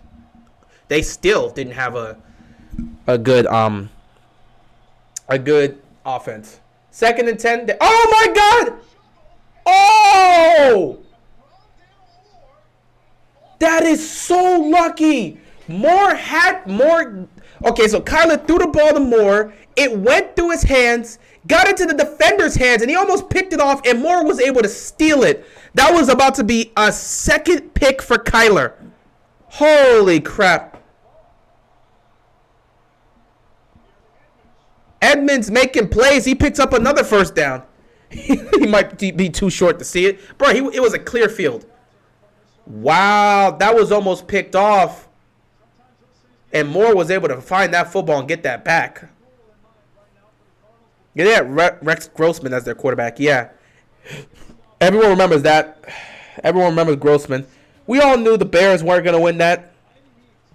We all knew. But you know what? Devin Hester, for 1 minute, for 1 whole minute, Devin Hester had us believing maybe the Bears could pull off the upset. And then Rex Grossman ended up coming on the field, and everybody knew, all right, it's game over. They're not winning. Von Miller getting the tackle here on the 1st down. 2nd down here for the Cardinals. Wow. My God. Kyler looks worse than Hurts yesterday. He looks terrible right now. And that don't make sense for Kyler to be playing this poorly. See, this is an example of people going to be sitting there and saying, well, look, Kyler doesn't have his best receiver, DeAndre Hopkins, and all of a sudden he just doesn't look good. D-Hop's not in the offense to make him look good. And I know people are going to say that, and that's the narrative, so that's going to happen. But right now, I just don't, even with D-Hop, I don't think he'd be playing well either. He just seems out of sync everywhere. He's not looking at the field properly. He's not scanning everything. Look at this. Another pick. Oh, my goodness.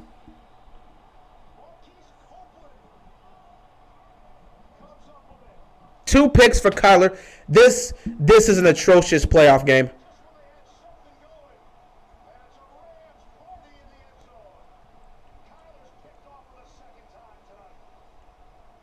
This is bad. And this is all on Kyler. Look at this. You're setting up the screen. You didn't even give him time to look. You put the ball in the worst, but that was a terrible throw to set up there. You didn't give Connor that much time to even get. Oh my God. First of all, the place he threw the football was just not good. You throw it out to the outside. You threw it out over the top, and Connor didn't fully turn his head. It bounces off of his helmet, and it gets picked off. Holy crap. Cardinals look disgraceful right now. Not gonna lie, Kyler's putting up right now. If he keeps playing like this, he's gonna have the worst playoff performance we've ever seen from a player or from a quarterback. Because this right now is embarrassing.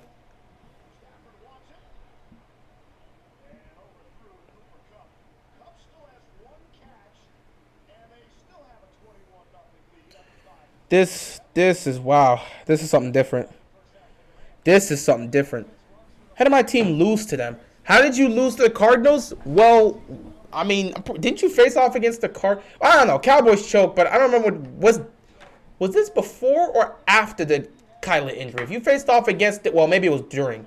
If it was before Kyler's injury, it makes sense. If it was during Kyler's injury, you have no excuse. If it was after Kyler's injury, you still don't have an excuse. But if this was before Kyler's injury, he was playing like an MVP, so it was fine. Oh, my God. Stafford over the middle to Odell again. Odell making plays once again, but there's a flag on the play.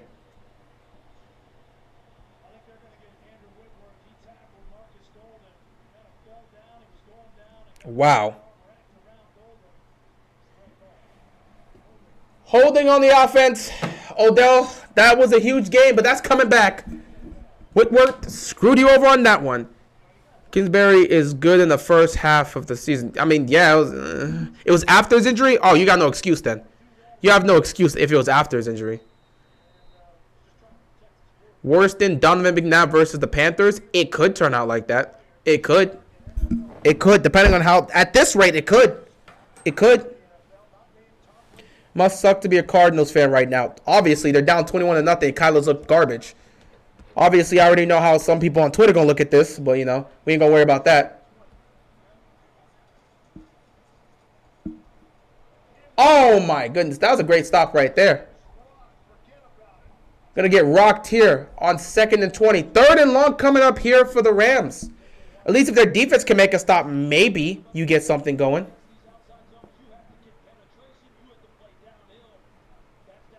You were playing Madden, Jay? Because I don't even know what you're talking about. The only place they beat those guys must be in Madden. Where was this Arizona defense? God, man, I don't even know what to say right now. Just Arizona. 3rd and 22 here. I mean, I wouldn't really say their defense is. I don't know, man. They were good early on, and they've just fallen off of the last several weeks. They've collapsed. On 3rd and 22, they're just going to run this here, and they're going to punt the football. Cardinals are playing atrocious football right now. Kyler is playing terrible. And they're in trouble.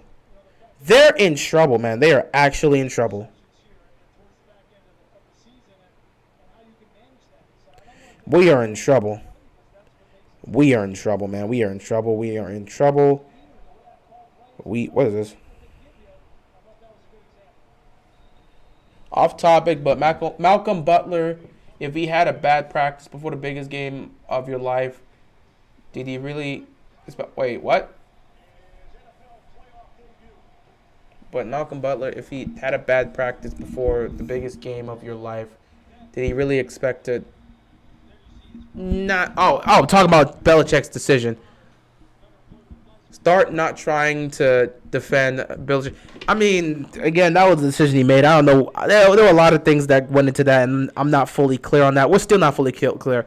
What is this? Kyler, 6 of 14 for 22 passing yards and 2 picks. Well, you know what? I can say this. I mean, y'all can say whatever you want, but this might be the worst performance I've seen by a young quarterback in the playoffs in his first ever playoff game. This could be one of those. Another flag. I don't think I've seen a quarterback play worse than this in their first playoff game.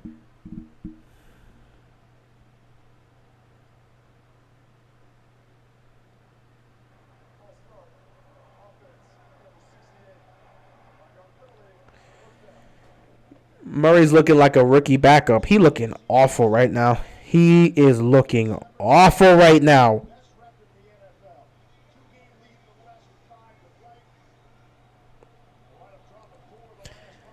Oh my God, this is he's just looking off. These stats here are disgusting when you're looking at this. 1st and 15 here. Kyler again is getting pressured. He's gonna. Oh, how did you miss him? Were you throwing that out of bounds or were you throwing it to a receiver? Kyler, he's right there. That was 3 feet. How did you miss him? Kyler, no, you can't. Who was he throwing that to? Was that, bro? His play. Oh my God. No. Was he throwing that out of bounds? Or was he trying to get that to one of his guys? No way you're telling me that dude is 3 feet in front of you. You're trying to just toss it to get a couple extra yards and you miss him that bad. No way you missed him that bad. Kyler, what is wrong with you right now? 2nd and 15. Kyler's taking the snap. Pressure right there. Oh my God, he almost threw another pick. He didn't even come close to Ertz. The defender had a better chance than that. What is he doing? And people say Murray over Lamar. Hey, man, you show them this tape. We'll see how that goes. You can say whatever you want about Lamar's playoff record and how he's performed. He's never looked this bad in the playoffs. He has not looked this bad. Even his first playoff game, he didn't look this bad. Just, my God, this is terrible. Kyler, what is wrong? 6 of 16, 22 yards passing and 2 interceptions. What is happening? 3rd and 15, Kyler. Oh my God, he just tosses it here. Just get off the field. Just get off the field. Holy crap, just get off the field. Disgusting. Get off the field. Get off the field. Get off the field. My God. Yeah, he's playing like a bum. He's looking terrible. And they beat the Rams this season. They looked competent back then. Oh, player's down. Player is down for the Cardinals. For the Rams. Hope he's okay. Hope he's okay. But got a Rams player down right now. I don't even know what to make of Kyler right now. I just don't know. This man cannot be playing this bad. What is happening?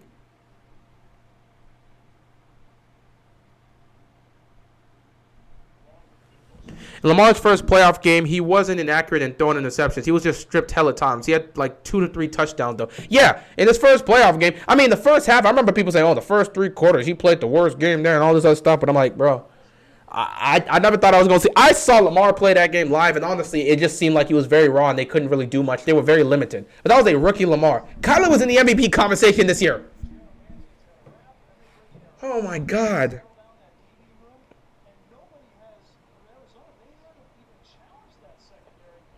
He could have 4 interceptions right now. Exactly. He is playing awful.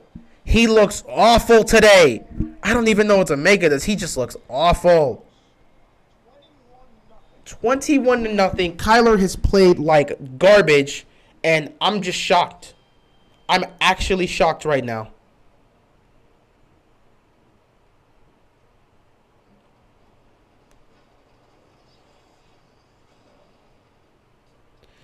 I'm actually shocked right now.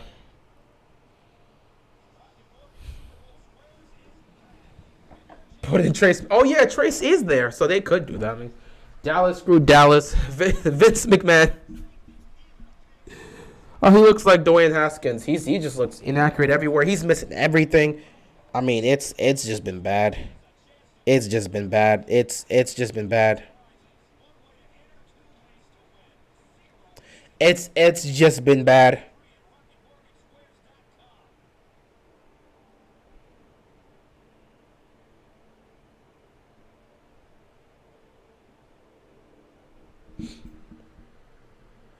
All right. All right, Vay. This is Cardinals playing worse than the Cowboys. This is bad. They're looking like the Patriots right now. They're looking like the way the Patriots played against the Bills. That's the way they look at right now. You know what? I'm not gonna say it's that bad because at least the Cardinals defense made a stop. Oh boy, this is disgusting. This is disgusting.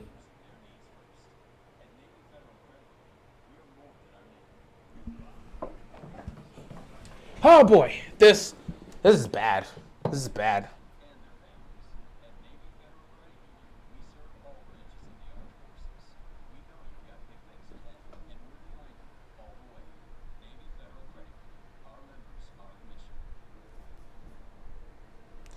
This is bad. Oh man, this is bad.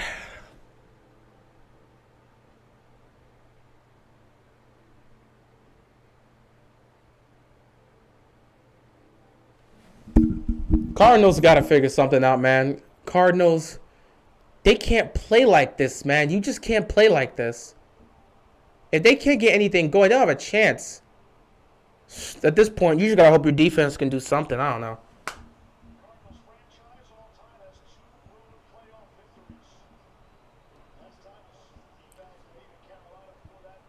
Yeah, Larry Fitzgerald is at the game. And he has to see this. This is disgusting. So, here's the punt. Here's the punt, and we'll see if the Cardinals defense can do anything here. It's a 2-minute warning already, so Matthew Stafford, really him in the offense, just go down the field, see if he can put some points up. Don't need to force anything, don't need to rush anything. Pretty much just play this safe. Head to the halftime. You up 21-0 right now. I'm in at 53. You got one timeout left. Really just run the football. Run the football. Don't try to force anything. Matthew Stafford hasn't even thrown the ball that much. Like 86 passing yards. You don't need to force anything. Just run the football. Kyler needs to get benched.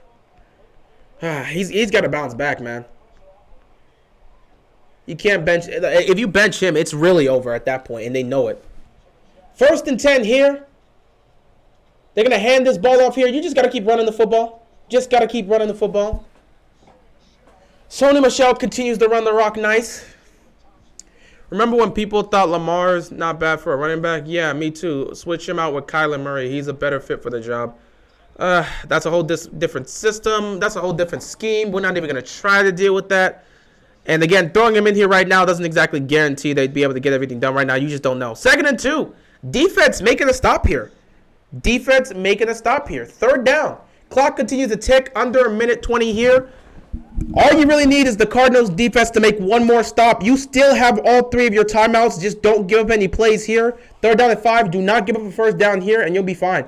I'm surprised. The Cardinals have all 3 timeouts, but they're letting the clock run.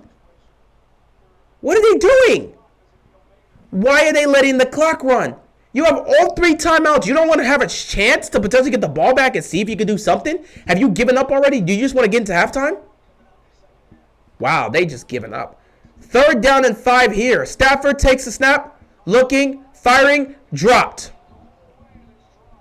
All right, 4th down and 5 here. They're going to have to punt this football. 42 seconds left. Hard take, Lamar is the best clutch player right now. He was very clutch this year, but I don't know if you could say he's the best clutch player. I don't know if that can specifically be the case.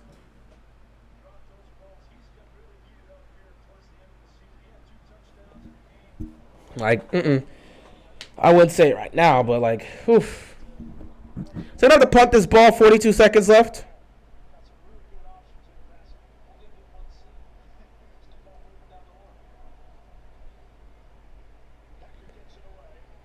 Oh my, oh, he muffed that right there, was able to get the ball back. Woo! All right, 35 seconds left. What are you going to do with that?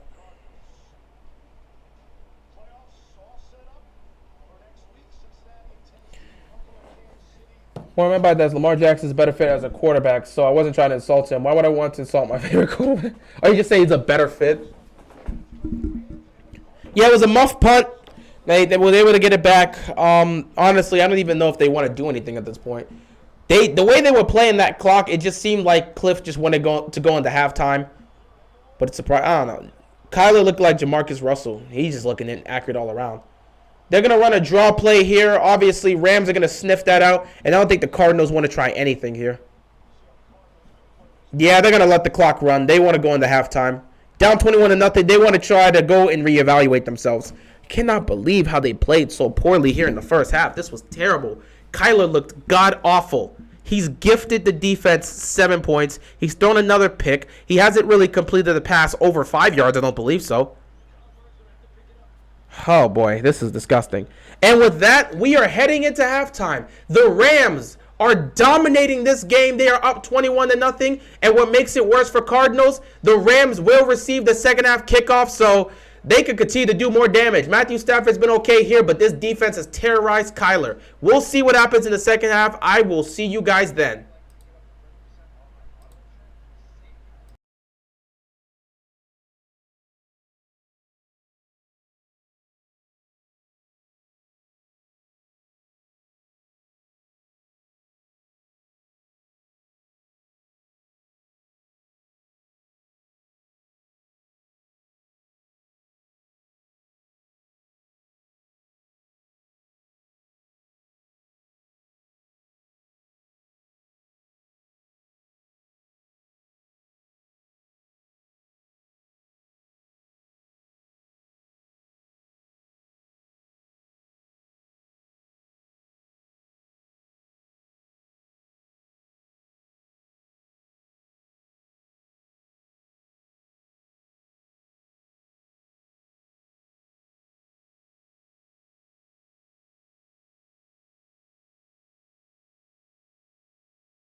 Oh, boy. Here we go. Second half football here on Wild Card Weekend. In fact, the finale for Wild Card Weekend. The winner of this game plays in Tampa Bay next week. Down by 21, and the Rams get the ball to start off the second half here. Just gonna fix you to put you right here. There you go. So the Rams here, honestly, can look to add to their lead even more. This is a crucial drive here. Crucial defensive drive here for the Cardinals. They gotta make a stop. They have to make a stop here. They have to make a stop. 1st and 10 for the Rams. Stafford hands it off to Michel. He picks up around 4 yards. 2nd down here for the Rams. Cardinals defense has to make a stop. They have to. You got to get the ball back. You can't afford to give up any more points.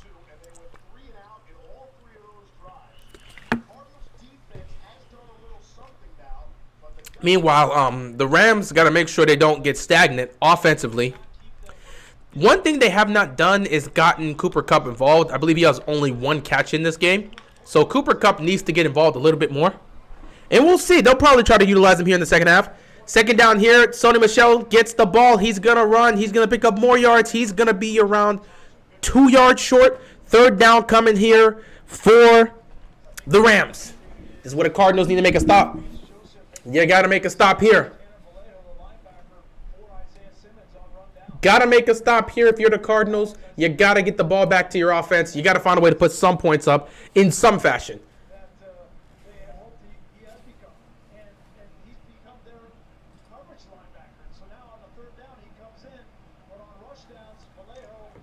Third down and 3 here for the Rams. Empty backfield here for Matthew Stafford. Here we go. He's taking a snap, looking towards his left. He's going to throw. It is caught by Higbee. He's going to pick up the 1st down and get some more yards. That is a nice catch right there. Moving the chains for the Rams. Not exactly what the Cardinals wanted to see right now.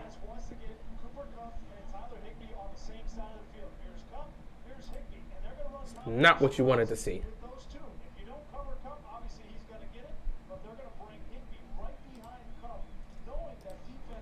Ooh, that's not what you wanted to see. So 1st down here, if you're a Cardinals fan, you just got to hate what you're seeing right now. 1st and 10. Empty backfield here for Stafford. He's going to take the snap. He's going to throw. He went to Cooper Kupp, and Kupp did not make the catch. Incomplete.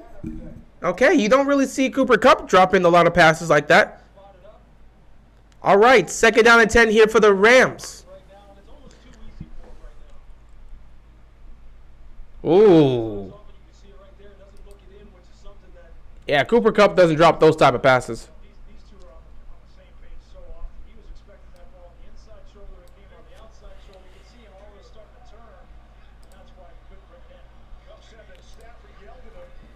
Second and 10.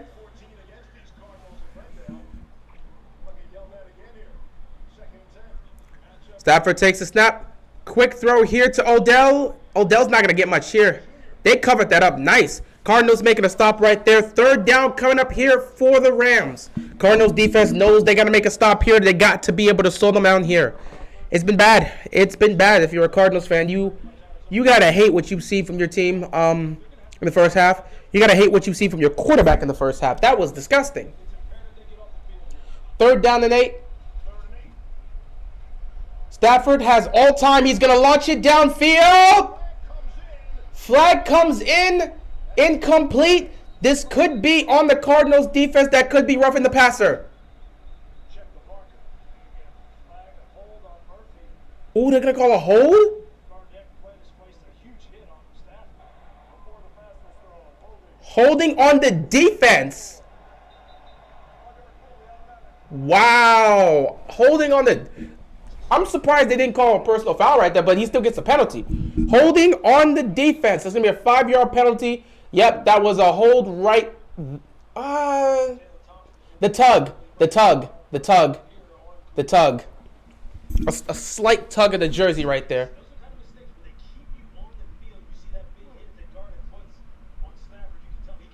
Nah, I couldn't. That's not a penalty. That's not a penalty. That's just a good smack right there. That wouldn't be roughing the passer, so the refs got that right. But they did get the call for holding. So instead, Rams get the first down and they can continue this drive. Cardinals got to figure something out. Force a turnover. Whatever you got to do, you've got to figure something out.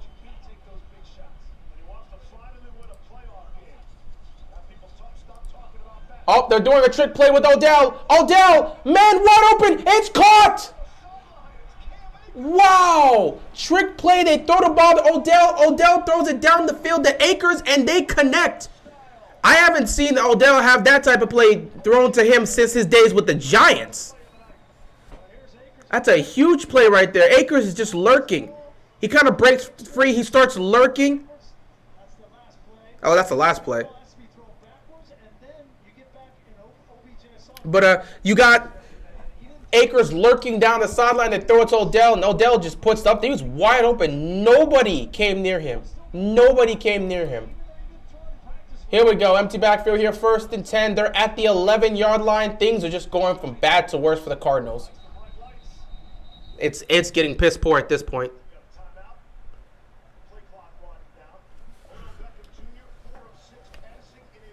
Wow.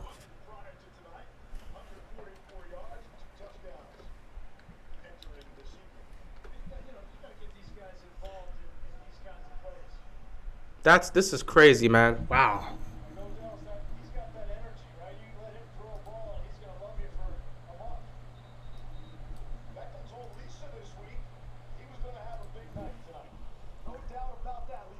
That right there.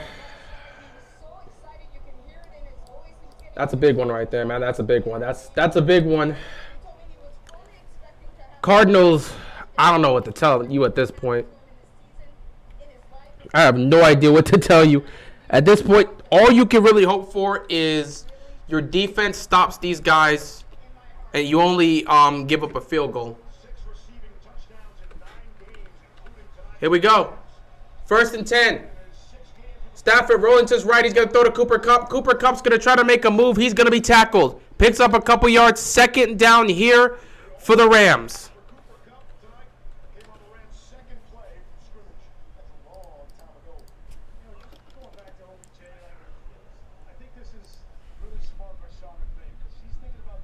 Whew. How ironic that OBJ threw a better pass than Baker all season. Cardinals were done before it even started. It just looks like it's over, man. If they score here, you're down 28-0.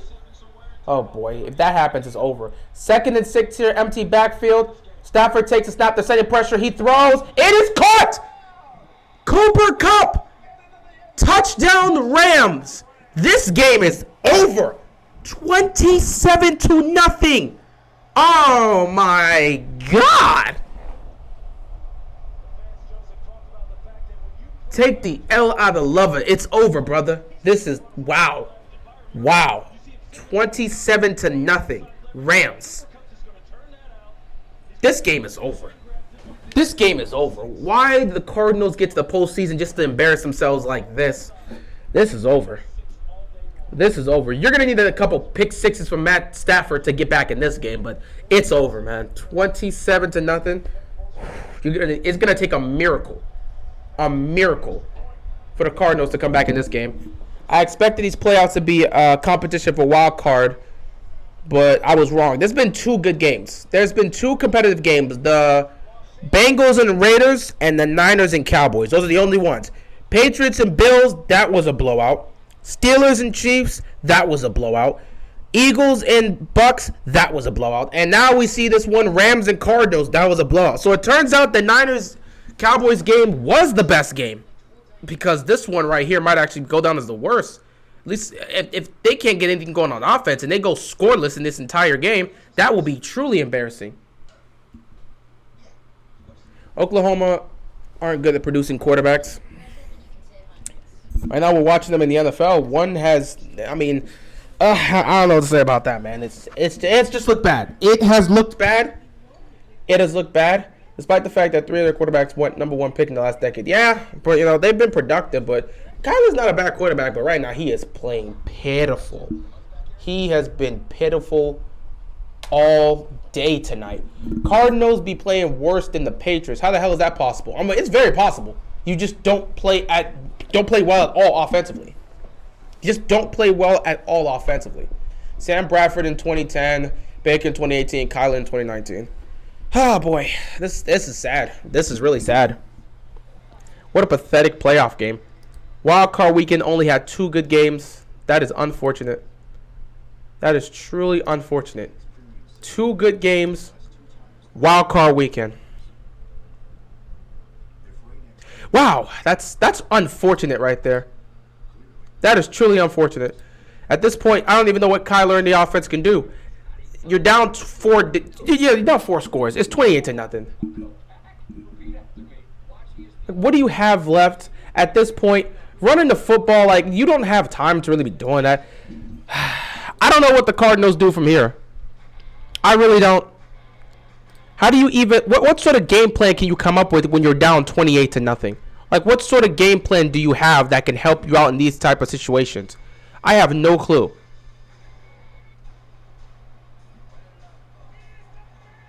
Like, it just feels like it's a wrap here, man. It really does feel like it's a wrap.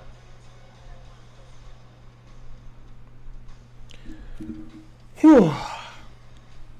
Things are looking poor here. 10:36 left to go in the third quarter. J.J. Watt came back for this. Yeah, he did. Cardinals offense will be getting the ball, but I don't know what else they could really do in this type of situation. Right now, Arizona's just getting embarrassed in every single fashion, and it's not even close. It's not even close. Cardinals are just getting destroyed right now. Defensively, they're struggling. Offensively, they're trying to figure something out. Nothing is working for them right now. What do you do? Where do you go from here? You're down 28-0 in the playoffs. You got to start in some sort of fashion. You got to start somewhere, basically. You basically have to start somewhere. But where is that somewhere? I do not know. What game plan can you even run? At this point, do you even choose to run the football when you're down 28 points? They're going to run the football here. And again, the Rams defense is all over it. They pick up maybe a yard. Second down coming up here.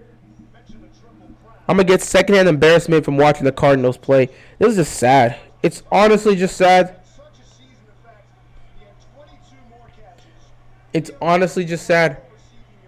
Like, this is embarrassing. Even when Lamar Jackson's at his worst, I'm just glad he won't play as bad as this. I mean, I guess that's a silver lining, but if he's playing bad, that means chances are we're losing that game. 2nd and 8 here. Empty backfield for Kyler. I just don't know what to do at this point. Try to get something going. He takes a snap. Kyler throwing. It is caught. Get it to Moore. First down picked up here by the Cardinals. Whew. What do you even do in this type of situation?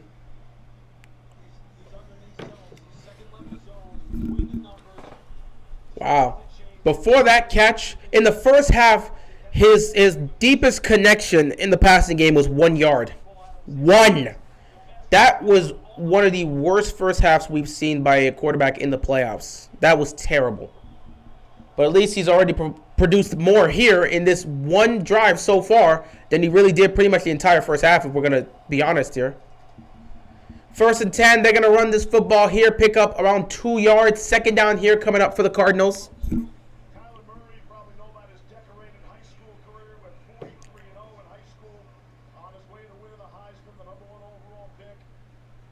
all the way back to high school, his worst loss ever in Murray's starting career is 27 points. 13 minutes of possession difference. That's just sad. 8 of 18 for 39 yards passing and 2 picks. That is Kyler Murray tonight. 2nd and 8. Pressure's coming again. Kyler is going to check it down here, but there's nothing that's going to be gained there. The Rams defense is ferocious, and they snap on that one. They swarm and get the stop right there. 3rd down coming up here for the Cardinals. What do? You can't get anything going downfield. You can't get anything going even in the short passing game. What do? You're losing yards every time you try to throw the football. This is bad. This is just bad as a whole. Whew. They're 0 for 6 on third down conversions tonight. They got to get one at some point. 3rd and 8 here. Kyler takes a snap.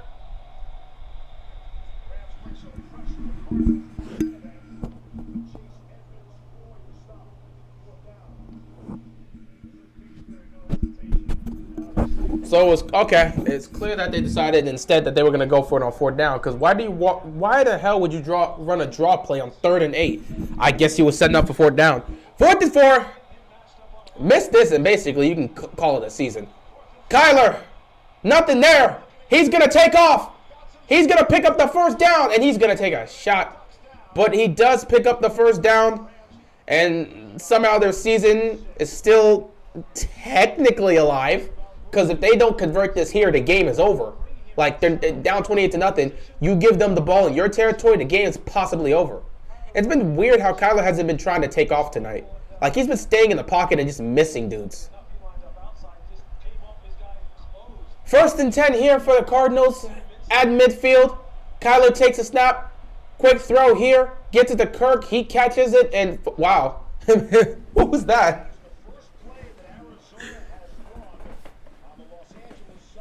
First play here. Run on the LA side. Thanks for that, announcer. Or commentator. But 2nd down here. 2nd and 4 for the Cardinals.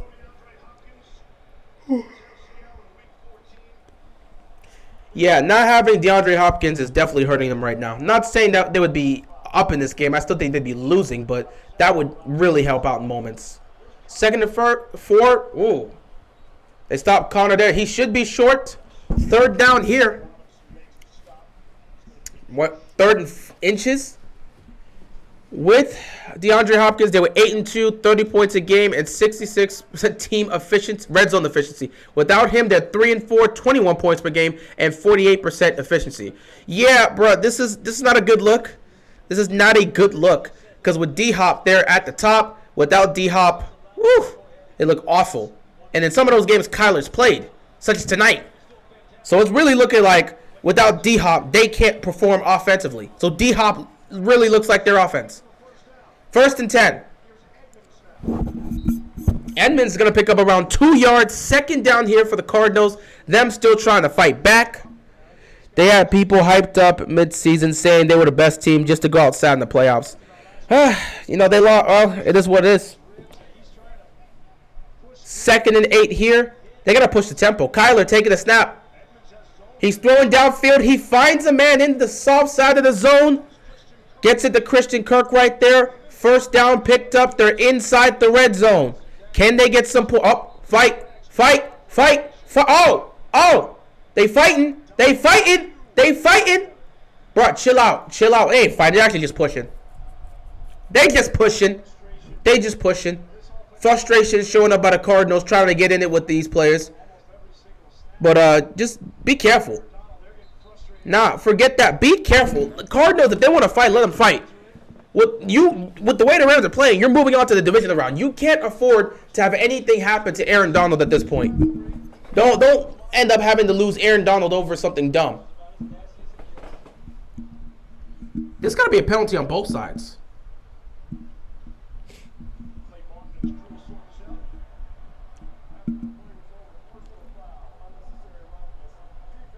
Wow. So they just called it on the defense as a whole.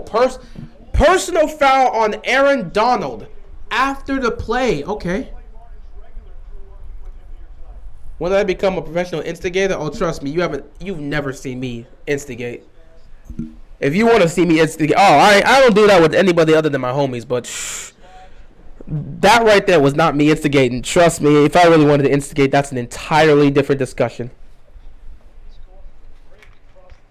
Ooh.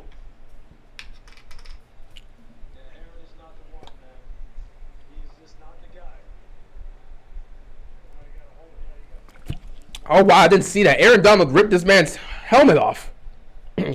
What is going on with the Cardinals? They're getting thrashed. They're getting thrashed. They're getting embarrassed. They're getting beaten down by one of their divisional rivals, and it just looks pathetic at this point. Kyler has played atrocious. The offense has played atrocious. The defense is struggling to make stops. I mean, they just look terrible as a unit right now. But, hey, put that aside. It's 1st and goal here. Kyler throws here. It's caught. They pick up around 3 yards here. 2nd and goal for the Cardinals. Can they get in and put some points up? They got to put something up at this point. Try to get this at least a little bit closer. 4:36 left to go in the 3rd quarter. It's hard to play with that, but at the running back position where you're getting hit multiple times on every single play, it's even harder. James Conner. Woo! 2nd and goal here for the Cardinals. You got to put some points up. You got to put some points up. Kyler hands the ball off. Connor. He's in. Touchdown, Cardinals. They finally find the end zone here. It took them into the 2nd half, but they finally find the end zone. 2-yard touchdown run here by James Conner. And they try to make that deficit a little less worse.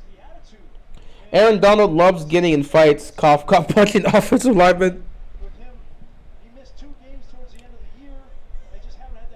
Now, at this point with the Cardinals, what do you want to do per se? Honestly, you could go for 2 if you want to try and inch closer and make it a 20-point game. Yep, exactly. That's what they're going to do. Going to go for 2 here. You might as well just kick an extra point, but I see where they're coming from. You're down 28. If you can inch closer any way you can, sure, why not? So they're going to go for 2 here. Kyler, quick throw. It is caught, and they got the 2. So now it is a 28-8 game. They're only down by 20. That's a 3-score game. Wait, there's a flag on the play. What's the flag for this time? Lamar or Kyler? I'm taking Lamar. Nothing has changed with that. Man, these teams are really trying to fight right now. It's mostly, I don't know if it's coming from the Cardinals side or from the Rams side, but somebody keeps instigating these fights, and they keep trying to square up. Like, what are y'all doing? I understand the Cardinals are doing it. If it's coming from their side, it makes sense. They're pissed off at how poor they played.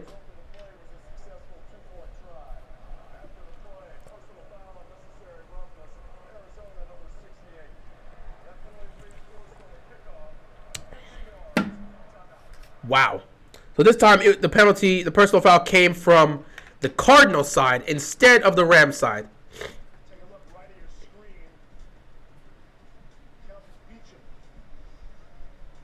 He's still going at him. Oof. Cardinals are trying to fight because they mad at how they're playing. Exactly. They're playing so poorly. Definitely playing so poorly. You can't play so...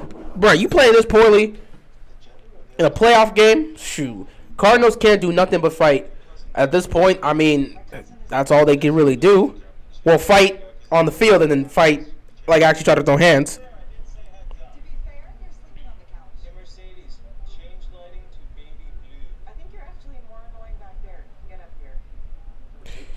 Ooh, that's a shot.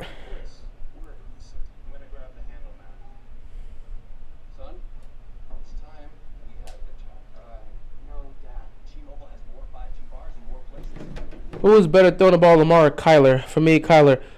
Lamar is, I would definitely say, in terms of throwing the football, when you look at the two in terms of decision making and just body of work, Lamar has been more effective throwing the ball than Kyler, but Kyler is a better pure pocket thrower.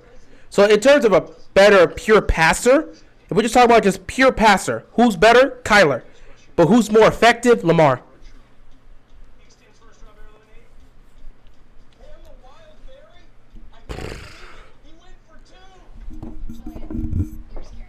The comeback is on. Well, we'll see. We'll see. I wouldn't listen. All you really need to do in this situation, if you're the Cardinals, you got to find a way to pick off Matthew Stafford. If you can get a couple pick sixes on him, you got a chance. I said the one thing the Rams could not afford their offense doing, or afford Matthew Stafford doing, is turning the ball over. If Stafford can play a clean game, they're winning this no problem. But if he turns the ball over, they will be in trouble. I still think that could be the case. If he throws a couple picks in this game, the Cardinals will be back in this. So it is up to the Rams to make sure they continue to respond, and they do not put themselves in the position where this game gets close.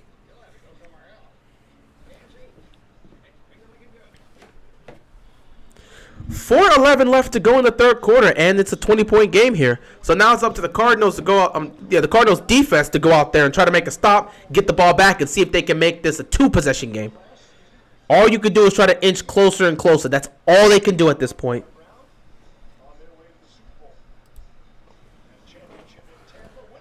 Here we go. Kick is up, and the Rams will get the ball here. They're going to start around the 30-yard line. Here comes Matthew Stafford in the offense on the field once again to see if they can add to their lead.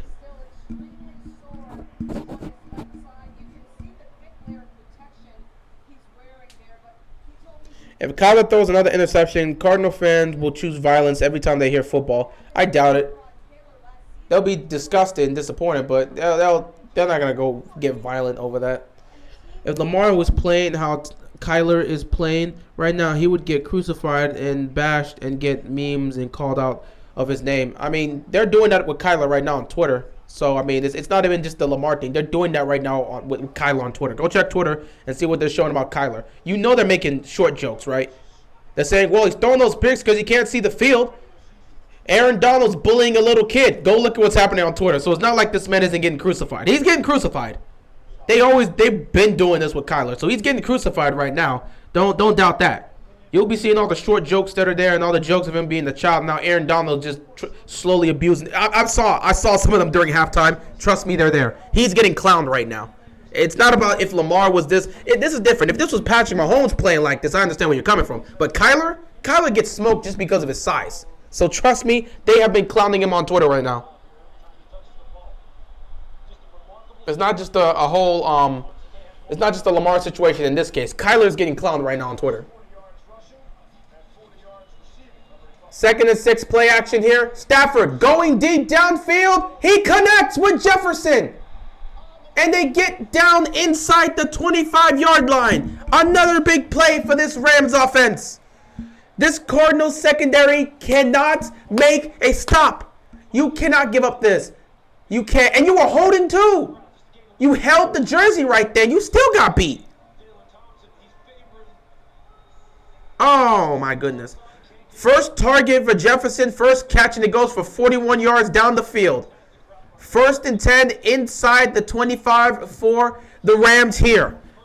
Looking to add another touchdown and continue to hold on to that huge lead they have.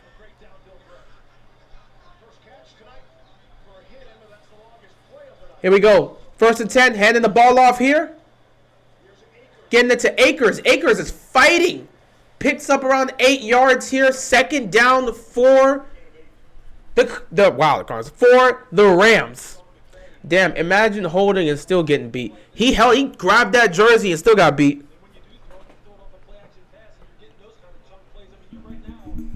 2nd down and 10 here. 2nd down and 10. 2nd down and 2. My mistake. Right now, everything's working with the plays. 26 rushes for 113 yards and 17 passes for 190 yards. That is balance. This offense is balanced, and they are beating them in the run and pass game. Cardinals can't stop a damn thing right now. 2nd and 2. Akers, he's breaking free. 1st and goal.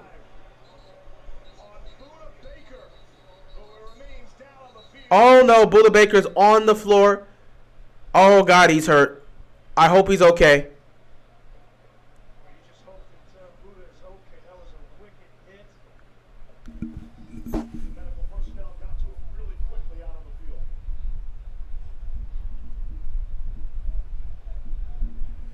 Man, they really trying to fight right now. Man, they really just going at each other's necks right now. And it's just not good. You need this game to end as quickly as possible. They're going to start fighting.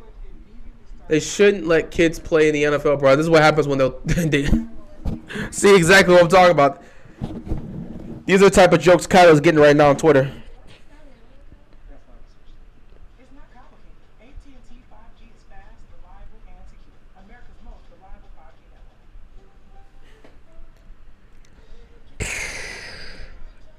Yeah, good luck with that. Good luck with that. Yeah, they are just making jokes right now. They are really making jokes right now by Kyler. Hi, yeah, it's not good.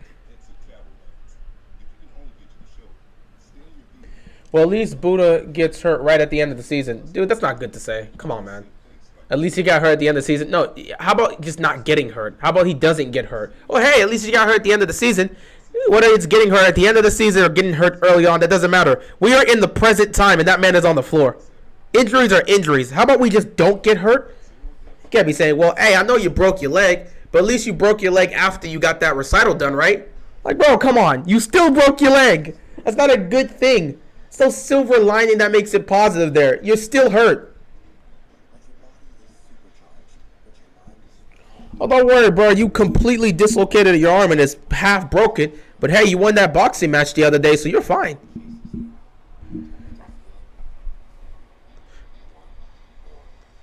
Cardinals can't stop a nosebleed. I'm about to go make a pizza. This game is a bust.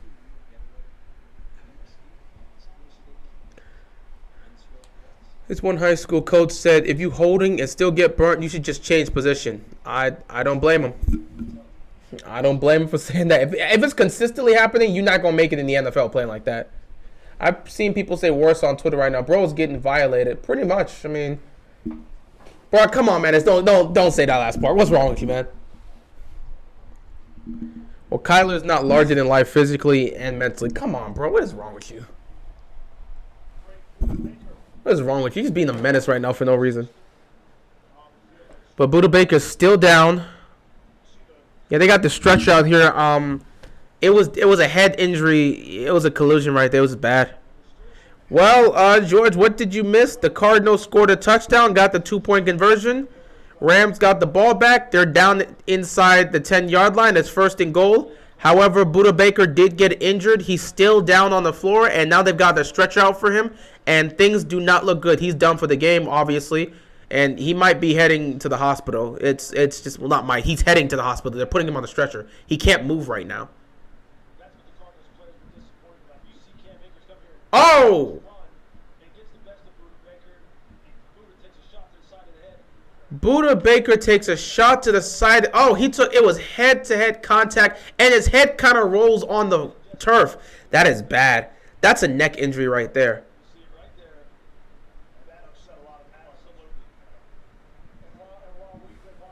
That's not good. Hope he's okay, because like this looks like a serious injury. I hope he's gonna be all right. Like they're still kind of just trying to wrap him up and get him on the stretcher, but he's not moving right now. He's still down, and it's just not good. It looks like it's some sort of serious head or a neck injury. Again, I'm not a doctor. I'm not gonna diagnose it, but when you look at it, the collision was a head injury, so Buda Baker is down right now. They're getting the stretcher. The stretcher's already there. Now they just got to wrap him up and put him up there, but damn. That's tough. The sad part is Akers, he made the play right there, got the first down, and Buda, he got the collision right there. And Akers was not moving. And what actually ended up getting the Cardinals players pissed, which I didn't see this, but they showed this after the replay. Well, after the play was over and Buda Baker was down, you had Akers kind of just like, I don't even know, I got fully. Because like he gets the ball and he's like this, and he's just like, sit down, son, sit down. And he's doing it over the man who's just on the floor looking dead. And that's kind of what pissed off some of the Cardinals players. Again, he couldn't have, I mean, it's not his fault. He couldn't have tell. He couldn't know. He couldn't have known in that situation that, yeah, you know, this guy just suffered a serious injury. But, you know, that's what pissed off the Cardinals players. Can't wait to see Lamar versus Brady next year. And which game are you looking forward to next year with the Ravens? Honestly, I couldn't pick a game that I'm looking forward to next year. I'm not even trying to think about next season right now. I'm focused on the playoffs. I'll think about next season in a couple months. As we get closer to the draft and we see some offseason moves, I'll think about next season then. Basically, the minute the season's over, I'll move forward towards thinking about what's happening next season for the Ravens. But I got nothing to think about for that. So, you know. Yeah, he didn't know he was hurt. He probably didn't know. Like, how was he supposed to tell that the dude was just not moving at that point? He just made the play, got up, and just did this. I mean, it's unfortunate, but it happens. Yeah, I hope he's okay. It's definitely not looking good. So hyped for my Titans, but poor Buddha. Best of luck next week against Cincinnati. Some of these wildcard playoff games this year is so boring, such as the Oh, you meant the Bills, such as the Bills versus Patriots and Rams versus Cardinals because of blowouts. Well, it happens. You never know what's happening with a playoff game. This is the one thing that sucks. Oh my goodness. Well, the good news is he is able to move his arm. He put his right hand in the air, so he is able to at least move his arm. I don't exactly know what's happening with him for the most part, but yeah, they got him on the stretcher. He's out now, and man. People are looking at Cam Akers different right now, but again, he couldn't have known. He couldn't have known at that moment what happened. He was just, trying to stunt for making the play right there, but this is what it is.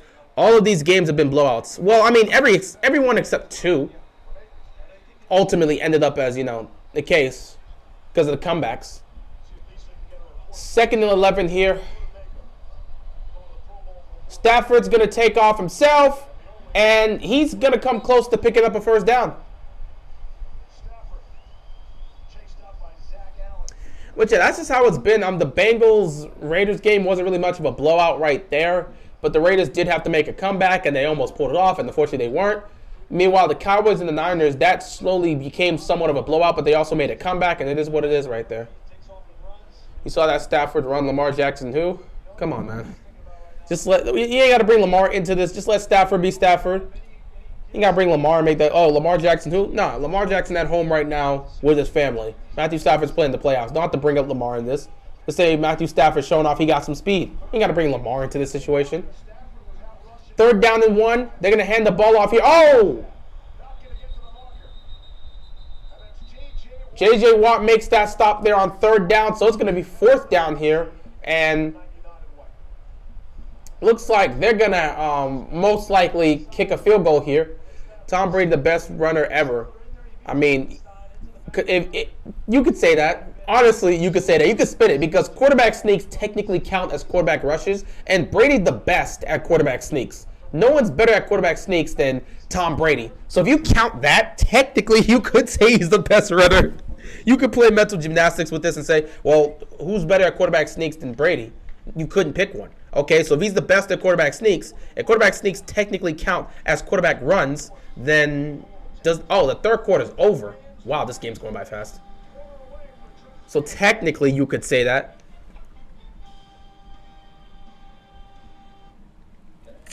Either way, Cardinals going home tonight. Entering the 4th quarter, you're down at this point. You're going home tonight. Titans versus Bills, AFC Championship round. Potentially. I'm not going to speak on that yet. I have been racking my mind about this game between the Chiefs and the Bills. I honestly don't know who to pick. I'm not making my pick right now. I need some time to continue to think that. Bro, Lamar is the best running quarterback we've ever seen. Yeah. But is he better than Brady at quarterback sneaks? No. Brady's the best at quarterback sneaks. And quarterback sneaks count as rushing attempts. Therefore, by using that logic, Brady's the greatest runner we've ever seen. Boom. He's the greatest quarterback runner we've ever seen. That just makes sense right there. Because no one's better at him than quarterback sneaks. And those count as rushing yards. So, boom. There it is. No one's a better quarterback runner than Tom Brady. You see how you can pull that off? It's weird. You can do that with anything. Every time when I spell Bills, it keeps autocorrecting to Bulls, which is so annoying, which is weird. Cowboys versus Niners and Raiders versus Bengals were the only games that involve competitiveness. Yep. My mom's been sick. Oh, I hope she's feeling better. I hope she, gets better over time. Just got her results today, and she has COVID, which means I used to have it, but luckily not anymore. Hopefully she's doing okay. Hopefully she'll be able to recover. Just give her some time, by herself. Let her slowly recover. Hopefully she'll be fine, Y'all remember that blowout, Seattle versus Denver at the Super Bowl? Everyone remembers that. Everyone still remembers that. That's the only Super Bowl the Seahawks won. That 2013 team was supposed to, win that game, the Broncos, because you had Peyton Manning put up arguably the greatest quarterback season we've ever seen. And then they proceed to embarrass themselves, which made no sense. I got the Chiefs painfully. Again, I don't blame you. Yeah, y'all can say I'm wrong. I don't blame you for picking them. I got to think about this for the most part. The NFL season ended so much quicker than last season. I wouldn't say that. I mean, we had an extra game. I think it just feels quicker because time's passing by us. But we had an extra game. If it feels quicker from an extra game, I don't know what to say then. Dante Foreman, X Factor for Tennessee. Potentially.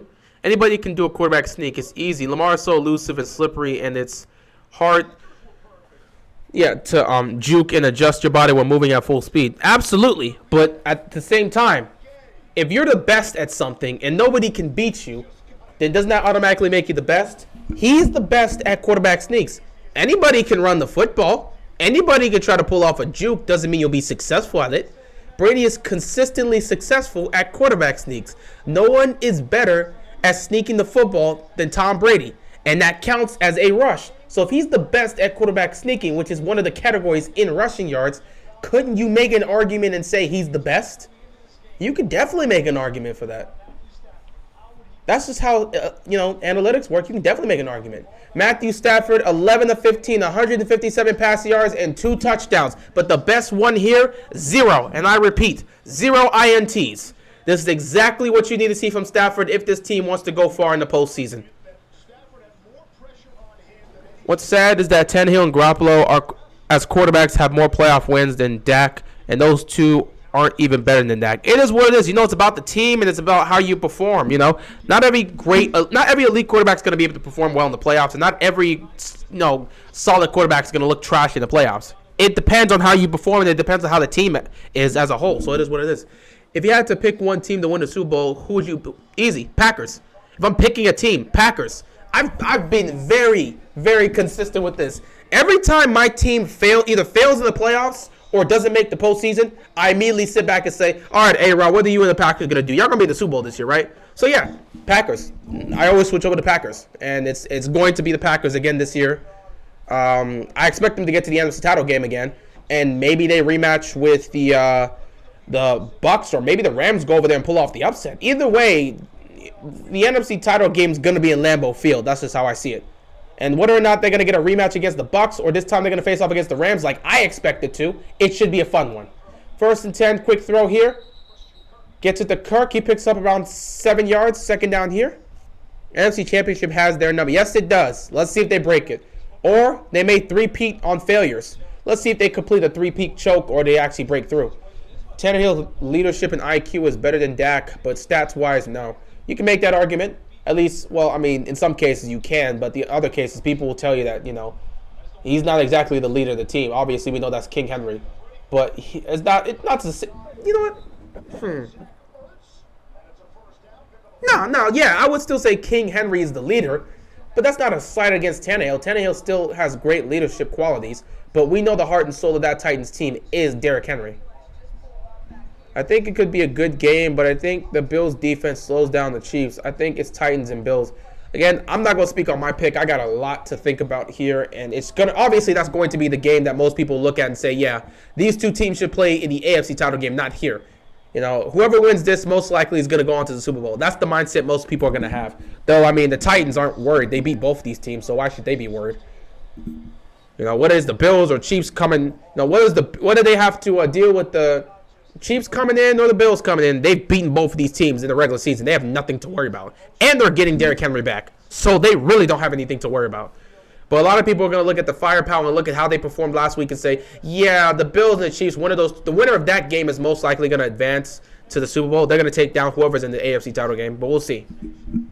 Joe Johnson or Lance Stevenson? Lance Stevenson is like, Brooklyn ready? So Lance Stevenson. I love Joe Johnson, but Lance Stevenson keeps coming. I'm kidding. Joe Johnson's a hell of a guy.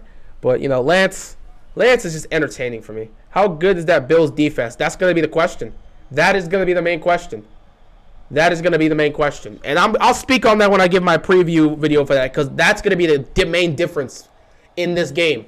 But I'm not going to speak on it here because I'm not trying to spoil anything I want to say about this game. Cardinals continue trying to move the ball, but they continue trying to move the ball, picking up first downs. At this point, you're kind of just trying to see if you can put up points and get something going.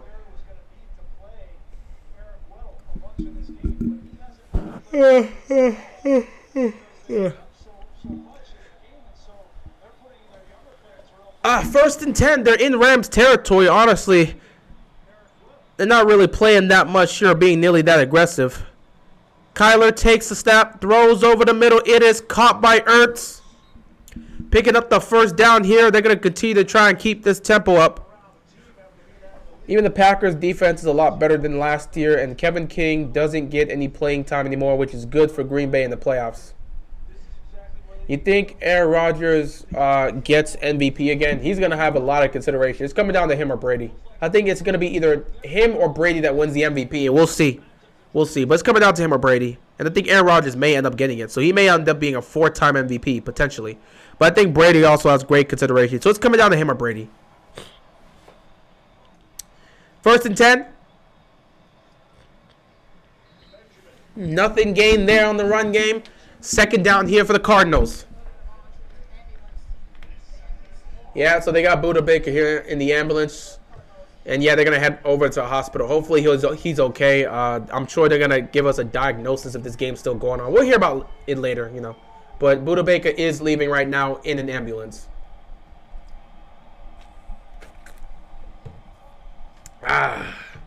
Oh boy, my voice.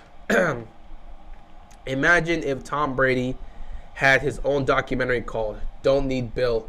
That's funny. Second and 10. Kyler throws off his back foot to Christian Kirk. Incomplete. Third down and 10. Did you know Brett Favre is the only quarterback to win 3 straight MVP awards? Yeah, I do remember that. And he did that in the 90s. Are the Hawks disappointing this year? Somewhat. I mean, I think last year they kind of overachieved. No one expected them to even get to the Eastern Conference Finals, and they did. This year they feel more so what we've expected from them. I think last year they, kind of just they overachieved, which is a good thing and a bad thing at the same time, Third down and 10, they're sending pressure. Kyler's just throwing it downfield. It's almost picked off. That would have been Kyler's 3rd pick of the night, and that pretty much could seal any hopes they have. So 4th down and 10 here. I think Brett Favre has got the strongest arm I've ever seen. You can make the argument Brett Favre has the strongest arm because that dude was a gunslinger. Jair Alexander, Zadarius Smith, David Bakhtiari, and even Randall Cobb. Oh, several players that the Packers are getting back. Yeah, they're getting a lot of great players back, so Green Bay is going to be fine. Green Bay is going to be fine. I have complete faith in I'm not going to say complete. I have faith and confidence in Aaron Rodgers. Complete faith and confidence in A-Rod. But I have faith and confidence in, the offense putting up points. Defense, I hope they show up. That's just what I'm just going to say, I hope they show up. Watching the Lakers versus Jazz right now. Ooh, that should be fun. I know the whole situation with the Lakers ain't really going well right now. They got embarrassed in their last game against the Nuggets, and then LeBron went on Twitter and apologized to Laker Nation and promised that they'll be better. He could have had 5 interceptions right now. Pretty much. 4th and 10. Game's basically on the line here. I mean, it's over if you don't get anything here. Kyler trying to get something going. He got something. Christian Kirk makes the catch. First down, but there is a flag on the play. Oh, boy. They get called for holding. Oh, dear Lord Almighty. Oh, wow. 2 holds by the offense. That pretty much makes it a 4th and 20 at this point. The Packers are getting Zadarius Smith. Yeah, they're getting several players back. They're getting their defensive players back, so they'll be fine. Packers did a great job of picking up Campbell and Douglas and drafting Eric Stokes to fix their defense. Oh boy, teams in the NFC should be concerned about that. I just need to see it happen in the postseason. I saw what they did this regular season. There was some consistent. They were definitely consistent. However, there were moments down the stretch where I saw Aaron Rodgers and the offense get quiet, and I specifically saw this defense in certain moments of the season where they did not show up or they started to crumble. I hope that will not be the case moving forward. But, we'll see here. 55-yard field goal attempt here at this point. Try whatever you can try. Kick is up. And it's good. So, it's now a 20-point game. I hope Buda is okay. Well, I hope so, too. Buda Baker was put into an ambulance, and the ambulance has left the arena.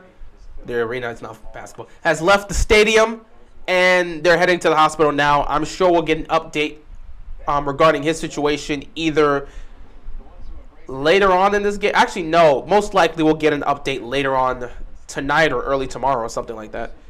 Lamar has gotten better at throwing, and he has one of the strongest arms in the league. He just needs to get better at his accuracy and mechanics. So I believe this offseason he finally perfects it.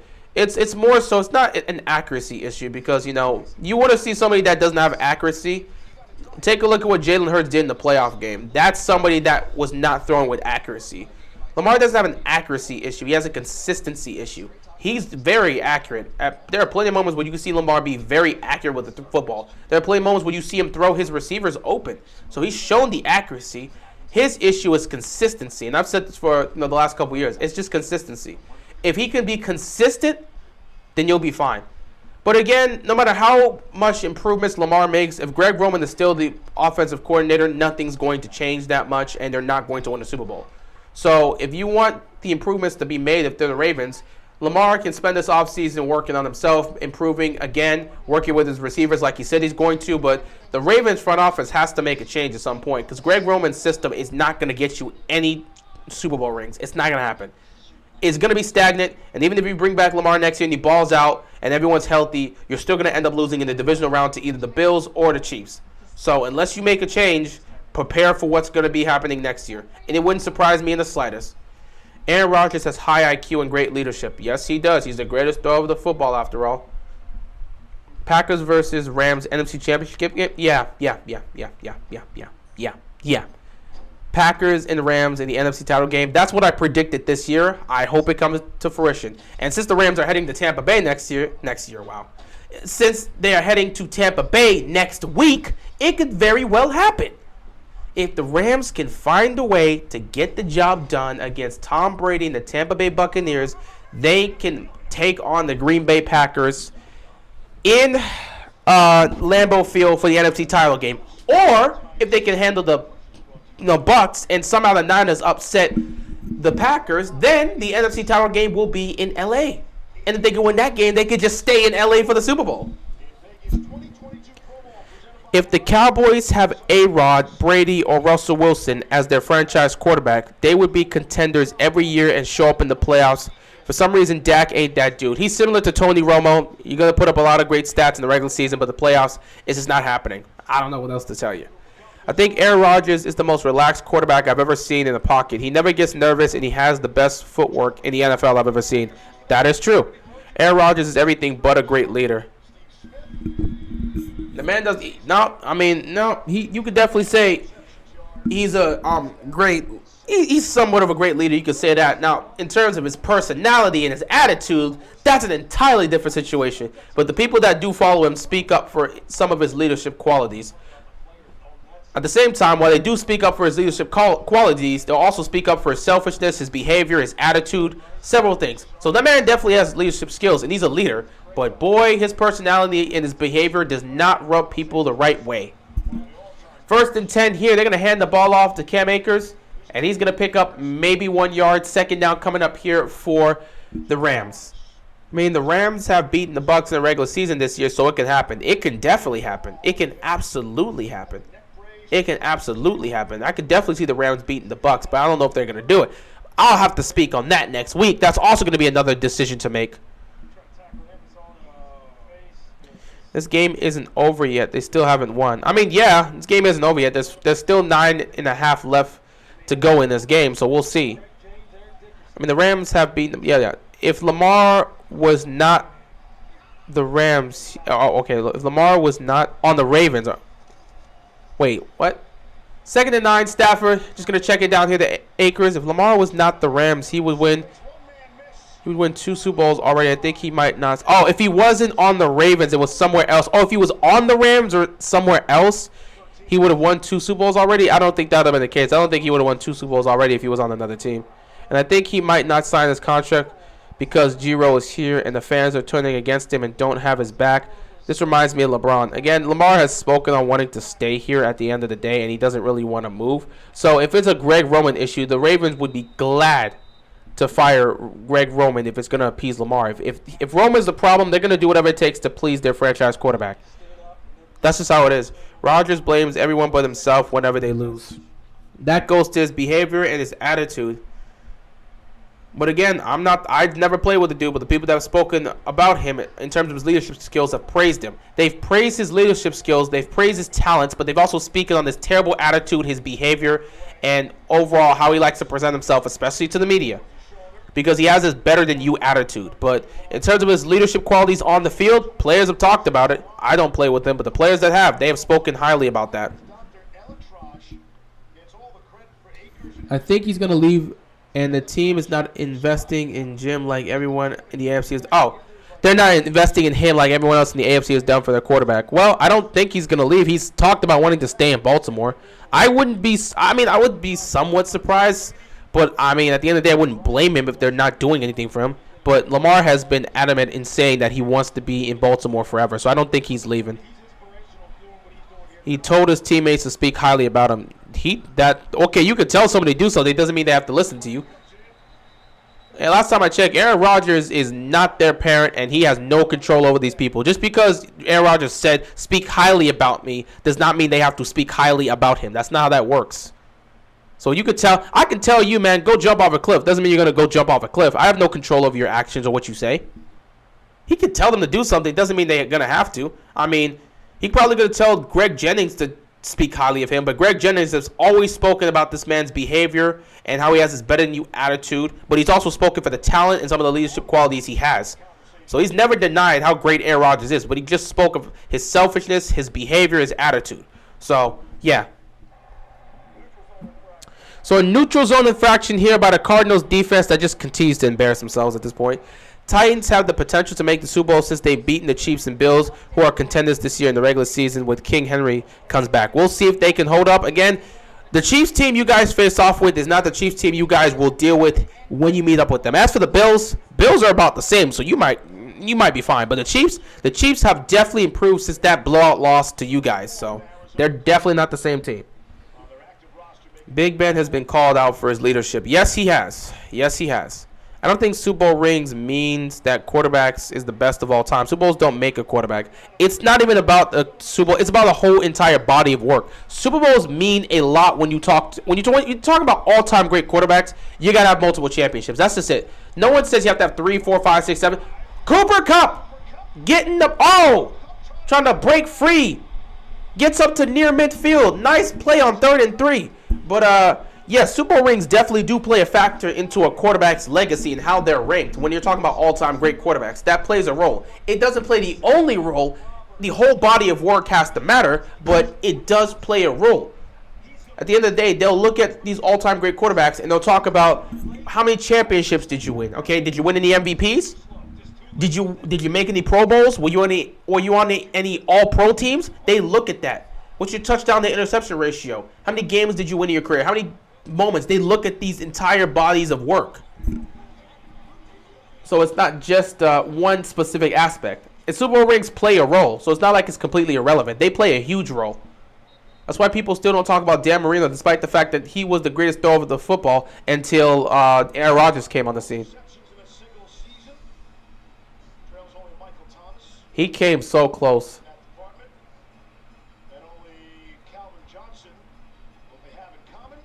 Cooper Kupp came so close to passing both Megatron and then Michael Thomas on those stats for most catches this season and most receiving yards by a receiver in the season. He paid them then. No, that's just you making the assumption. You don't know if he paid them or not. And even then, why would they take money from him just to say good things about him? Like, unless you're telling me they're struggling, which with their contracts, they're fine. He didn't pay no. Oh, Cooper Kupp making a move. Cooper Kupp breaking 2 tackles and getting inside the 35. That's you right there, not just making speculations. You can't say he paid them. Do you have evidence that he paid them? If you can show me the receipts, by all means, I'll listen to you. But you can't just say he paid them. That's just you like, oh, he paid them. Oh, someone's saying good things about him. No, he's a terrible person. But they're saying good things about him. Well, he probably threatened them. But, you know, they probably wouldn't listen to him. No, he probably paid them. That's just you saying that just because you're saying that. Doesn't mean it actually happened. Ravens fans are turning against him and don't have his back, saying trade him and don't sign him. Doesn't this sound similar to LeBron when he left Cleveland for the first time? LeBron did not leave Cleveland for the fans. He dealt with that no matter what. No matter what the Ravens fans are saying or what the Cleveland fans were saying. LeBron did not make his decision because the Cleveland fans were saying things about him. That was not the reason. It's because the organization was not surrounding him with the talent that he needed. Now, in Lamar's case, it's not about talent. It's about coaching. So it's not about talent. It's about coaching. I feel that the coaching is a problem, not the talent. The Ravens have surrounded him with talent. So it's not a talent issue. It's a coaching issue. And the sooner they realize that, the better they'll be off. Meanwhile, with LeBron, he left because they didn't give him the talent. That was the problem. So it's two different scenarios. No matter what the Ravens fans saying, and again, it's not every Ravens fan that's turning against him. You can't just say Ravens fans as a whole. I'm a Ravens fan. Have you seen me turn against Lamar? Graven's a Ravens fan. Raven C's a Ravens fan. Both Sutton and Simply are a Ravens fan. Many of us in this community are Ravens fans. None of us have turned on Lamar. So, I mean, like, we got many of us out here that are Ravens fans. Ravens fans as a whole have not turned on Lamar. It's just that when we first... Oh, my God, is it Paul George and Kawhi? What, y'all just out here... First of all, Kawhi, when you coming back, bro? Forget the stream. Hold on. Forget the stream. Forget the game. None of that. Kawhi, when are you coming back, bro? Paul George might not be coming back anytime soon. So, Paul George deal with that injury. God knows when on the shooting arm. God knows when he's coming back. Kawhi still trying to recover from his surgery on his knee. When are y'all coming back, bro? When are y'all coming back? If y'all don't come back, the Clippers are not making the playoffs. Where are you? Where are you, Kawhi? Where are you, PG? Come on, man. Where are you guys? Y'all over here chilling in SoFi Stadium, talking and eating food. Where are y'all? I need y'all on the court. Clippers need y'all, man. Where are y'all? Damn it, Kawhi. That still hurts me. 1 minute I'm seeing Kawhi Leonard posterize Derek Favors. The next minute he's out for the rest of the postseason. It's like, that's a nightmare. But y'all can't just do me like that. I'm sitting here trying to watch football, and you gonna show me Kawhi and Paul George, and you know that I've been sitting here the entire season looking around saying, bro, where's Kawhi? Like, is he coming back or not? Where's Kawhi? I need you. Kawhi, we need you. The Clippers need you. I'm not even a Clippers fan, but we need you. Basketball needs you. Paul George, get your situation straight. I don't even know if you coming back with your injury. I have no clue. But, yeah, Kawhi, Paul George, y'all can't be chilling out in SoFi Stadium while the Clippers continue to lose basketball games. We need you back on the court. Where are y'all? All right, back to this. Sorry, Kawhi and Paul George just want to show up on my screen for no reason. They also show Jay-Z, but Jay-Z's everywhere, so that's cool. But you're going to show me Kawhi and Paul George just chilling out in SoFi Stadium, and I'm not supposed to say nothing about that? I'm kidding. They can enjoy themselves, but, you know, Clippers are falling without you guys. That's another year without a championship game. You betted everything on those two guys. Maybe it wasn't a good decision to give up your entire future for Paul George. But hey, this is what it is. It's not my choice. Ballmer chose whatever he chose, and that's just what it is. It's like everyone forgot who Dan Marino is. Pretty much.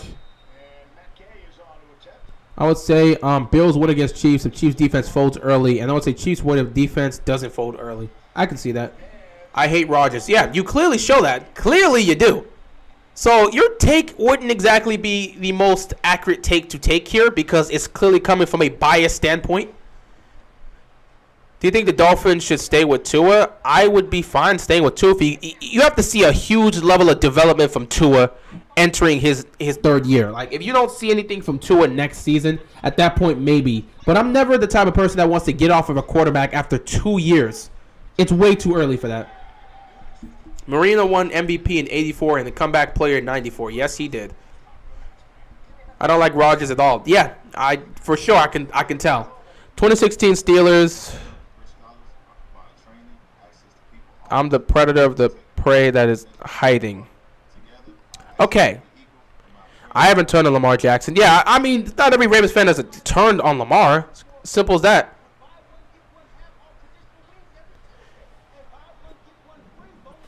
Yeah, I just saw the hit prayers up. Oh, yeah, the hit was bad. Who you got winning for next week game, Rams versus Bucks? I'm not speaking on that right now. I would have to take time to take a look at both teams before I say anything.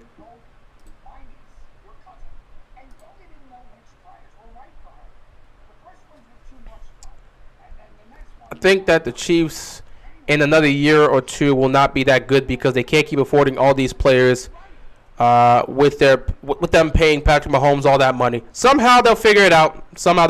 Because, I don't know, apparently the salary cap doesn't really mean much in the NFL. You can do whatever you want.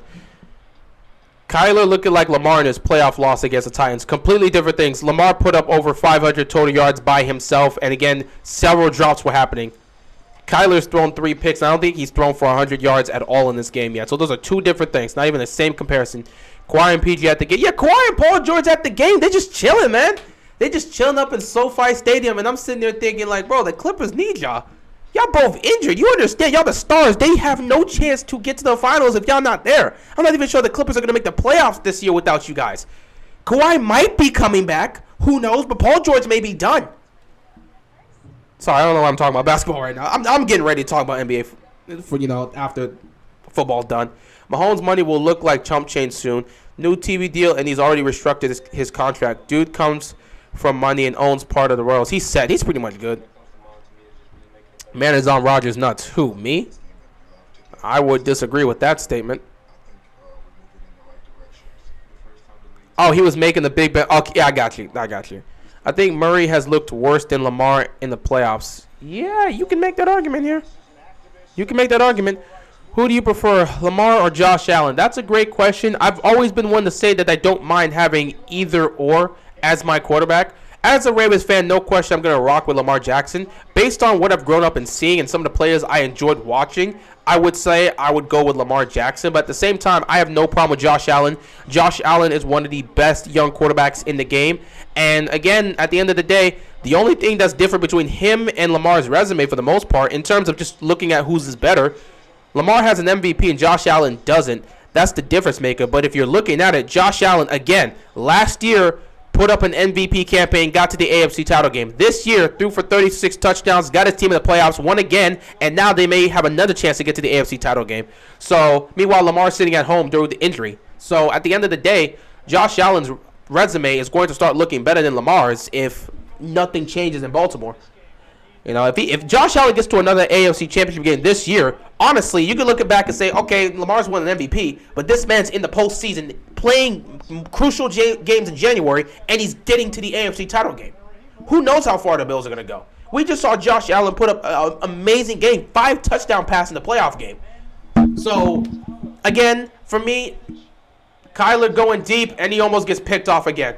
So, for me, I'm cool with Lamar Jackson. That's my quarterback. I rock with him, no question. Lamar is my guy. I would take him. But I don't mind Allen. I really don't. And I think both of them are equally good. They're both equally as talented. And in terms of production, they're both equally as great. So I think you could take either or at this point. Lamar's great. Josh Allen's great. I don't have a problem with either one of these guys as my quarterback. Murray is looking way worse. He could have 5 interceptions right now. He could have 6 at this point.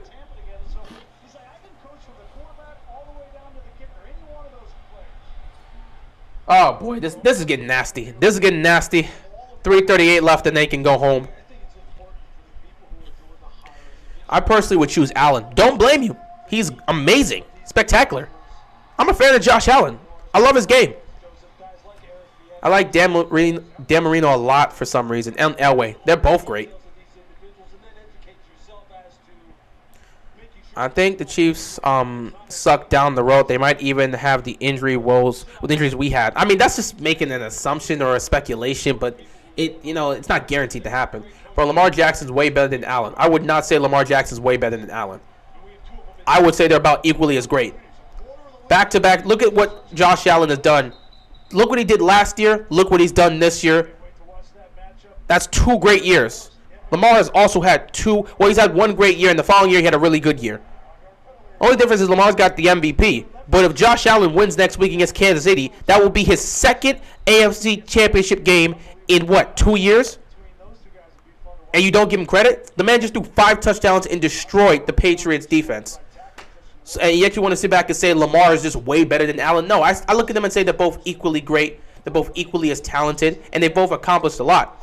Only difference is right now we're starting to see Josh Allen have more postseason success than Lamar. And if we keep this level of coaching staff and we keep Greg Roman as our offensive coordinator, trust me, sooner or later, we're going to see more and more of a disappointment with the postseason with us. And all of a sudden people will really start to question whether or not Lamar is legitimate. It's coming. If that's what the Ravens want, by all means, keep him. Did you watch Skip's melt? Oh, I watched Skip's meltdown, and I watched Stephen A. Smith put that montage of all the crying Cowboy fans. That was funny. That was actually funny. Like, he didn't care to do anything. He came in and just started laughing, and he was proud. Look at him crying right there. Look at him suffering. This game is over. Kyler just, oh, God. Oh, God, Kyler. This was a horrible playoff game. This was terrible. Get off the field, Kyler. You're done for the night. Stafford enjoying this Mickey Mouse playoff win. A win is a win. Mickey Mouse or not, if that's the era we're in right now where we're just trying to take away wins from teams because we just don't like them, by all means do that. But at the end of the day, in the record book, it's going to be written that the Niners won against the Cowboys. No one's going to speak about, the Niners almost gave up that game. I could say that was a Mickey Mouse win because Garoppolo gave you that one. It won in the book. So it's going to be written that the Niners beat the Cowboys and the Rams beat the Cardinals. So whether or not you feel the same way about it, it is what it is. So, you can look and say it's a Mickey Mouse win. That's cool. They'll take the win. I don't think anybody on the Rams are going to complain about winning. You can look at it as a Mickey Mouse win. That's fine. They'll be playing next week in Tampa Bay. So, many people could say the Niners got a Mickey Mouse win against the Cowboys because the Cowboys are known to choke in the postseason. So, basically, they gifted you that game, especially since Garoppolo was trying to give the game away himself. So, technically, people could say that's a Mickey Mouse win for the Niners because the Cowboys, when is the last time the Cowboys haven't choked in a playoff game? They're known choke artists. So it's only a matter of time before they were going to hand you the game. Josh Allen is better. Josh Allen has a better team than Lamar Jackson. That's great. When it comes to talent and skill, Josh Allen and Lamar Jackson are the same. He can have a better team. That's still great. That does not take away from the talent that Josh Allen has presented. That does not take away from the skills that he has presented. In terms of talent and skill, they are both equally great. If you have not realized that based on what you've seen, I can't help you. I give Allen the edge. Honestly, you can do that. Bro, what is he? He's like 6'6". Josh Allen is 6'6". He is a monster who has athletic speed and has one of the strongest arms in the league and can gunsling it.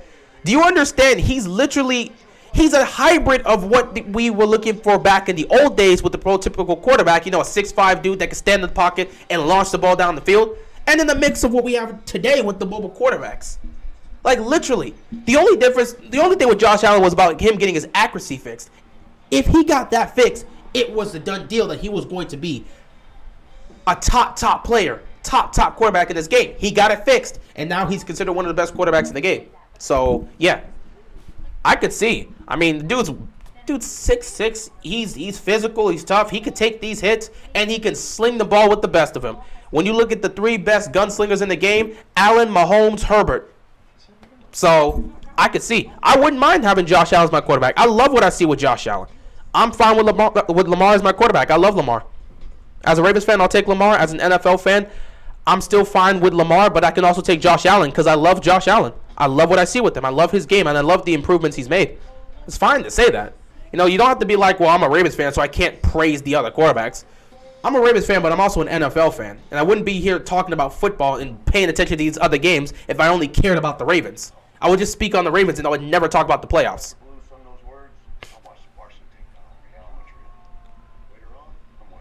What do you think about the Titans having a historical amount of energy, but got injuries, but got the 1 seed, but the Ravens had a similar situation, but aren't in the postseason? Well, I think at that point it kind of comes down to coaching because the Titans lost their best player and they were still able to recover, which was Derrick Henry. The Ravens lost their best player, Lamar Jackson, and they were not able to recover. So, and the sad part about it is, just like the Titans, the Ravens were also in a lot of games where it kind of came down to the wire. It was a lot of competitive games against top-tier talent and top-tier opponents, such as the Rams and the Packers, and it came down to coaching and decision-making. So, that was the difference maker. I guess that speaks up about coaching more than it speaks on the certain players. Because, at the end of the day, you were able to compete, but certain decisions you made down the stretch ended up costing you games. So, I don't know what to tell you about that. Cardinals are like the 2020 Steelers. Beginning of the season, best team in the NFL. Second half didn't look good and collapsed in the wild card round. That's a fair assessment. And I've heard nobody has ever destroyed the Patriots defense like the Bills did the other night. Yeah, that's never happened before. I think that was the most amount of points a Belichick's defense or a Patriots defense has given up in the postseason. This is Stafford's first playoff win. Congratulations to him. Finally, All he needed to do was get out of Detroit, and he could finally win a playoff game. Who is better all time in your opinion, Russell Wilson or Drew Brees? That is a tough one. That is a very tough one. That is a very tough one. I would feel. I think they're very close, but I'm gonna go with Drew Brees. That man has all. He's put up so many different records that Tom Brady's gonna break. But I'm gonna have to go with Drew Brees right now. But I think at some point Russell Wilson can take that spot. I think the Bengals lose next week. They had their great win last week. They're gonna have a great opportunity to go up against the Titans, and it's gonna be tough. But I think the Bengals have a really good chance to beat the Titans. But we'll see. We'll see what happens. Cowboys are like the Clippers in the. Bro, can you not do this right now? I'm like very tired. Cowboys are like the Clippers in the playoffs. Pretty much. Lamar or Mahomes? If we're talking about who's the better quarterback, Mahomes. That's not a debate. This is a disappointment. What? How's that this? Oh, I mean, I told you to trust the defense, but this is what it is.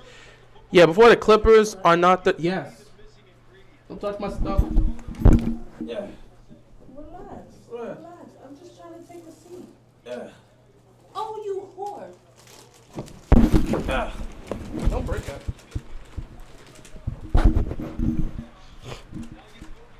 I think them.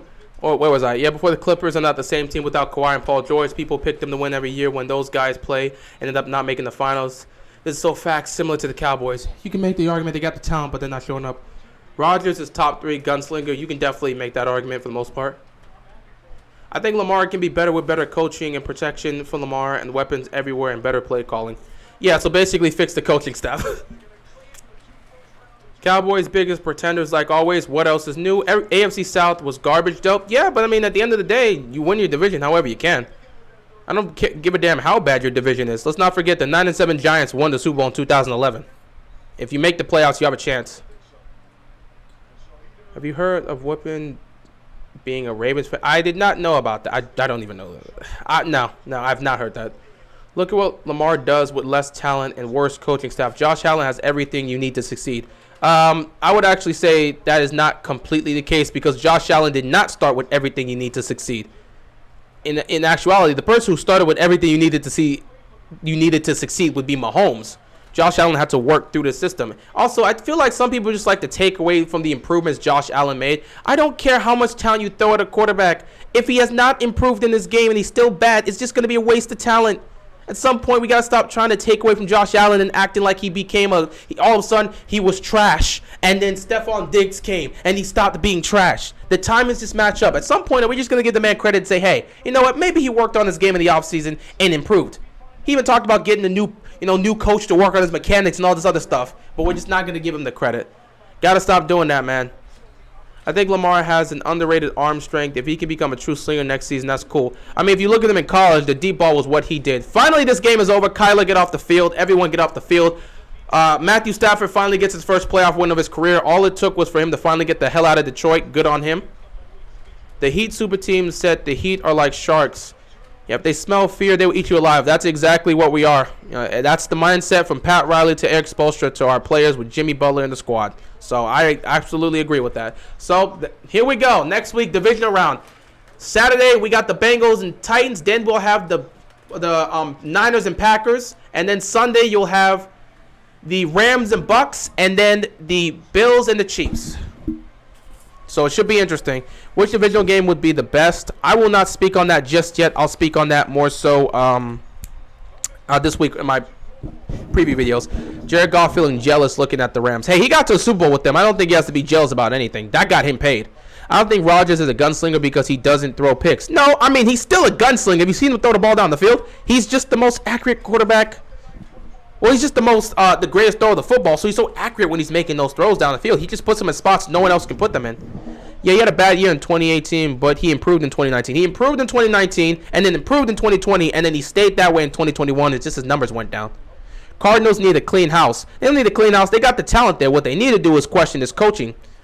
Honestly, as a whole, you got to look at Kyler, his performance. You got to look at Cliff, and you got to look at this offense and say, is this it? Is this it? Whose fault is this loss on? It's multiple things. Kyler gets a good chunk of the blame. He played terrible. Cliff's coaching didn't exactly help them down the stretch. The play calling wasn't the best. Defense tried. But really, you're going to put a lot of the blame on the quarterback and the offense for not being able to execute. Then you look at the coaching staff and say, what did they do? Because, when your quarterback plays like trash, what are you supposed to do? But you look at the coaching staff and you look at them and say, what did they do to adjust and try to figure this out? Did you simplify the play calling? Did you try to switch something up? What did they do? Nothing necessarily worked that much. But I'll say this, in the second half they played better, but overall, missing players definitely hurt them as well. D-Hop not playing also didn't help. I still think they would have lost this game. Based on what they presented here, they still would have lost this game, but D-Hop would at least made it look a little better. 3 division games are regular season rematches and 2 are former championship game rematches. Yeah, it'll be nice. They're gonna be nice to see. But only scored 3 points. Yeah. We ain't gonna speak on that. That was rough. I think Murray sucked tonight. Oh, he was terrible tonight. No question he was terrible tonight. You're a secret Lamar Jackson hater. If that's what you take from my statement, by all means, feel free to say so. If that's what you choose to believe, I'm not here to change your opinion. Just because I'm not a fan that's going to be all over Lamar Jackson and acting like he's a god does not make me a hater. But if you feel that's what you want to take of me, because I'm sitting there and praising other quarterbacks like Josh Allen, by all means. By all means, bro. If that's what you take away, just because I'm not one of those fans that are going to sit back and try to suck off Lamar and act like he's a god, by all means, it's okay. I got the posters of the man here because, that's my quarterback. But if I'm a hater because I'm giving credit to other quarterbacks and talking about their improvements and speaking on them being great while also crediting Lamar Jackson for being great as well, if your takeaway is I'm a hater, I don't know how to help you with that. I'm not going to change your opinion. You're free to what you got to say, bro. You're free. You could be a Ravens fan and Lamar hater. We got Lamar haters in our franchise. People that have been waiting for this dude to fail. I've seen some. But if me trying to give credit to other quarterbacks while also speaking on the greatness of Lamar Jackson and being, an objective sports fan means I'm a hater of my own quarterback, hey, what are you going to do? Lamar isn't good, but he ain't. No, Lamar is great. Lamar is great. That's not a debate. Look at what the man has accomplished. Look what the man's accomplished. I've been here. Go and look at his resume and his personal accomplishments. The only thing Lamar has not accomplished in his young career is winning a Super Bowl. He's led the league in touchdown passes. He's been MVP. He's been to the Pro Bowl. He's been first-team All-Pro. He's led his team to 2 divisional wins. He's been the number 1 seed in the AFC over Patrick Mahomes. He's done everything except win a Super Bowl. He's a great quarterback. It's not a discussion here. Just because you don't like his play style does not take away from what he does. That's not how that works. What's going on? What's going on, man? How you doing? Thanks for stopping by on this stream. Ooh, it's been a long one, but Cardinals embarrassed themselves tonight. That was a rough one, and they getting ready to head home. I'm still suffering through adventures of Good luck with that, man. Best of luck with that. I wish you the best of luck with that. Losing that bet definitely hurts you, but good luck with that. Lamar Jackson better than Kyler Murray? I agree. I agree. There's Ravens fans, but the Lamar haters. There are Ravens fans, but Lamar haters, true, so they want to be their own. Yeah, there are some that just want him to fail because they want to get a new quarterback. He would have rushed for over 1,000 yards last year if he didn't miss 6 games, he was going to rush for over 1,000 yards again. Do you fear that Lamar could become another Dan Marino in terms that he can't get over the hump and win a ring? I don't fear. I'm gonna have a video that's coming out regarding the Ravens' future. I don't fear that he's gonna be stagnant. I fear that he's gonna suffer the same fate Marino did. The Dolphins never gave Dan Marino a defense, and because they never gave him a defense, he was never able to take this team to another Super Bowl. He played in 1 Super Bowl, but their defense was trash and they lost.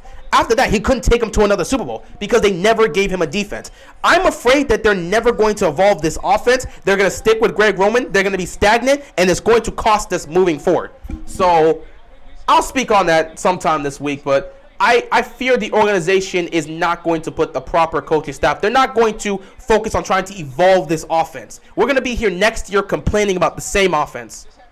2019 Lamar should have been in the Super Bowl. Yeah, should have, but the team didn't execute. Team didn't execute. The players didn't execute. The coaching wasn't there.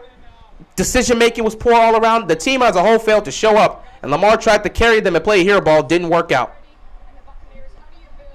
Lamar is good and all, but he's a turnover machine. He became a turnover machine this year. Go look at what his touchdown to interception ratio was before we entered this season. He was not a turnover machine before we started off this year. He became a turnover machine this season. Last 2 years, he never threw double-digit interceptions. MVP year was 6, following year was 9. So he's not a turnover machine. He hasn't been a turnover machine until this season, so that is something we do have to fix. And when you look at his turnovers, most of those turnovers went to Mark Andrews because he was force-feeding the ball to Mark Andrews. So that's something we have to change. There's things we got to improve on and some things we got to change. So, we got things to work on for the most part. But, it's the offseason. They'll figure that all out.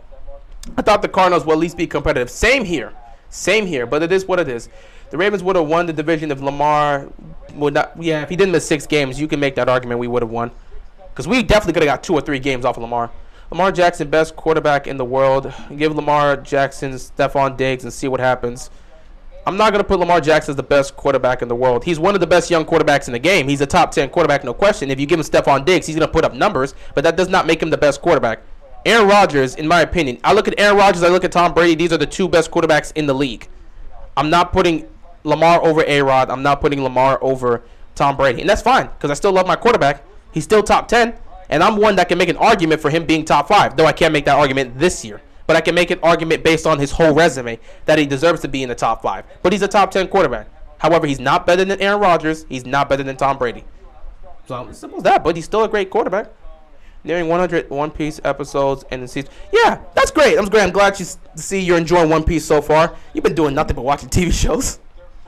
Lamar had 1 season. He was a turnover prone. Yeah, that's pretty much this season. And this season was riddled with injuries. So obviously that has to play a factor when your quarterback has to play hero ball. Cowboys had a really athletic D-line. Such a disappointment. Yes, they did, but they didn't use it. It is what it is. Would you take Prime Dan Marino or Josh Allen? Prime Dan Marino. He was the greatest thrower of football before. This dude threw nearly 50 touchdowns in 1984. Give me Dan Marino. End of discussion. Let's be honest. No one can be better than Tom Brady, not even Mahomes. I think that's fine to say. I don't think anyone's really worried about that. I mean, One Piece it's a long journey. If you're not used to watching long series, then don't tackle it. If you want a series that you're gonna get like 12 episodes, by all means, go look for it. But this is over 1,000 episodes in this series in the anime. So if you're not looking for a long-running series, don't watch One Piece. That's just what I'll say. But it's an amazing journey. I am 22. Josh Allen has better mobility. That's great. That's great. He does. I'll still take Dan Marino.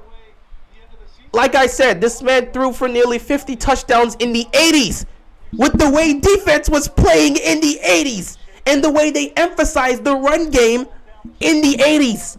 He threw nearly 50 touchdowns. People still to this day, they've looked at it. I've said Peyton Manning's 2013 season was the greatest MVP season. Many people said, nah. What Marino was able to do in the 80s, that MVP season where he threw for nearly 50 touchdowns, that is the greatest because he did that in the 80s. So, yes, give me Marino. Hey, Allen's got more mobility, but this dude did that in the 80s. Can you imagine what he would do now? Psh. Yeah, but he's better than Allen. I said him and Allen are just as good. They're equal in talent and skill. So, I mean, there's no who's better or who's worse. They're equal in talent and skill.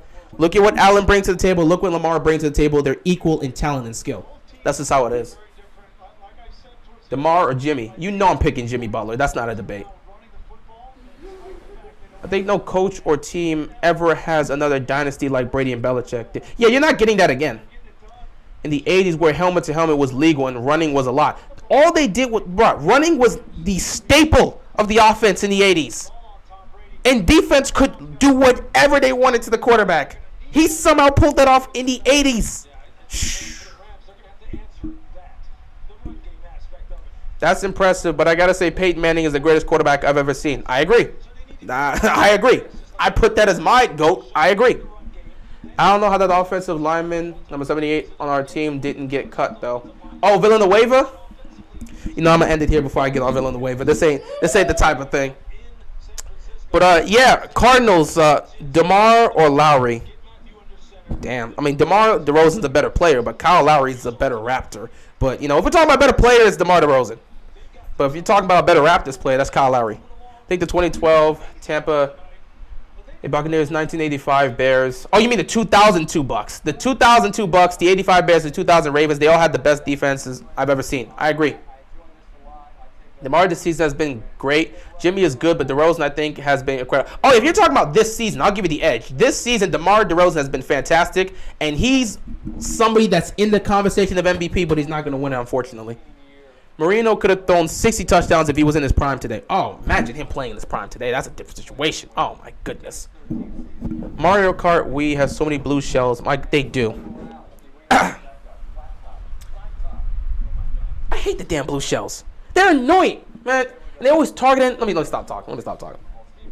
Oh, yeah, 17 games. He would have gotten 60 touchdowns. But, yeah, I think I'm going to end it here. If you look at Aaron Rodgers' numbers all time, he might be the best quarterback ever. You can make that argument. You can make that argument just by looking at his numbers. He has the best quarterback to interception ratio in NFL history. You can make that argument. But, yeah, I'm going to end it here. This has been fun. It's been interesting. Cardinals embarrassed themselves in the wildcard round. Kyler had a terrible performance. Matthew Stafford gets his first ever playoff win of his career. All it took was for him to get the hell out of Detroit, and he finally got it. But, yeah, I love Peyton, but how did the Broncos make that Super Bowl run with how bad Peyton Manning was? Oh, in 2015, I mean, that defense was legendary. You saw what they did to Tom Brady in the AFC title game. You saw what they did to Cam Newton in the Super Bowl. That defense was amazing. But I'm going to end it here. I appreciate you guys. Divisional round next week. We'll see what happens there. Got a lot of interesting matchups there. Can't wait to see. But finally, all these teams, all this other stuff, I ain't got to worry about that anymore. Finally, I can see the exact team I need to see because everybody knows I've been waiting for Aaron Rodgers. Finally, I can see the Packers, and it's going to be against the Niners. It's going to be great. So, yeah, thanks for stopping by. I appreciate you guys, and I will see y'all later. Until then, peace out. Finally, I've been waiting.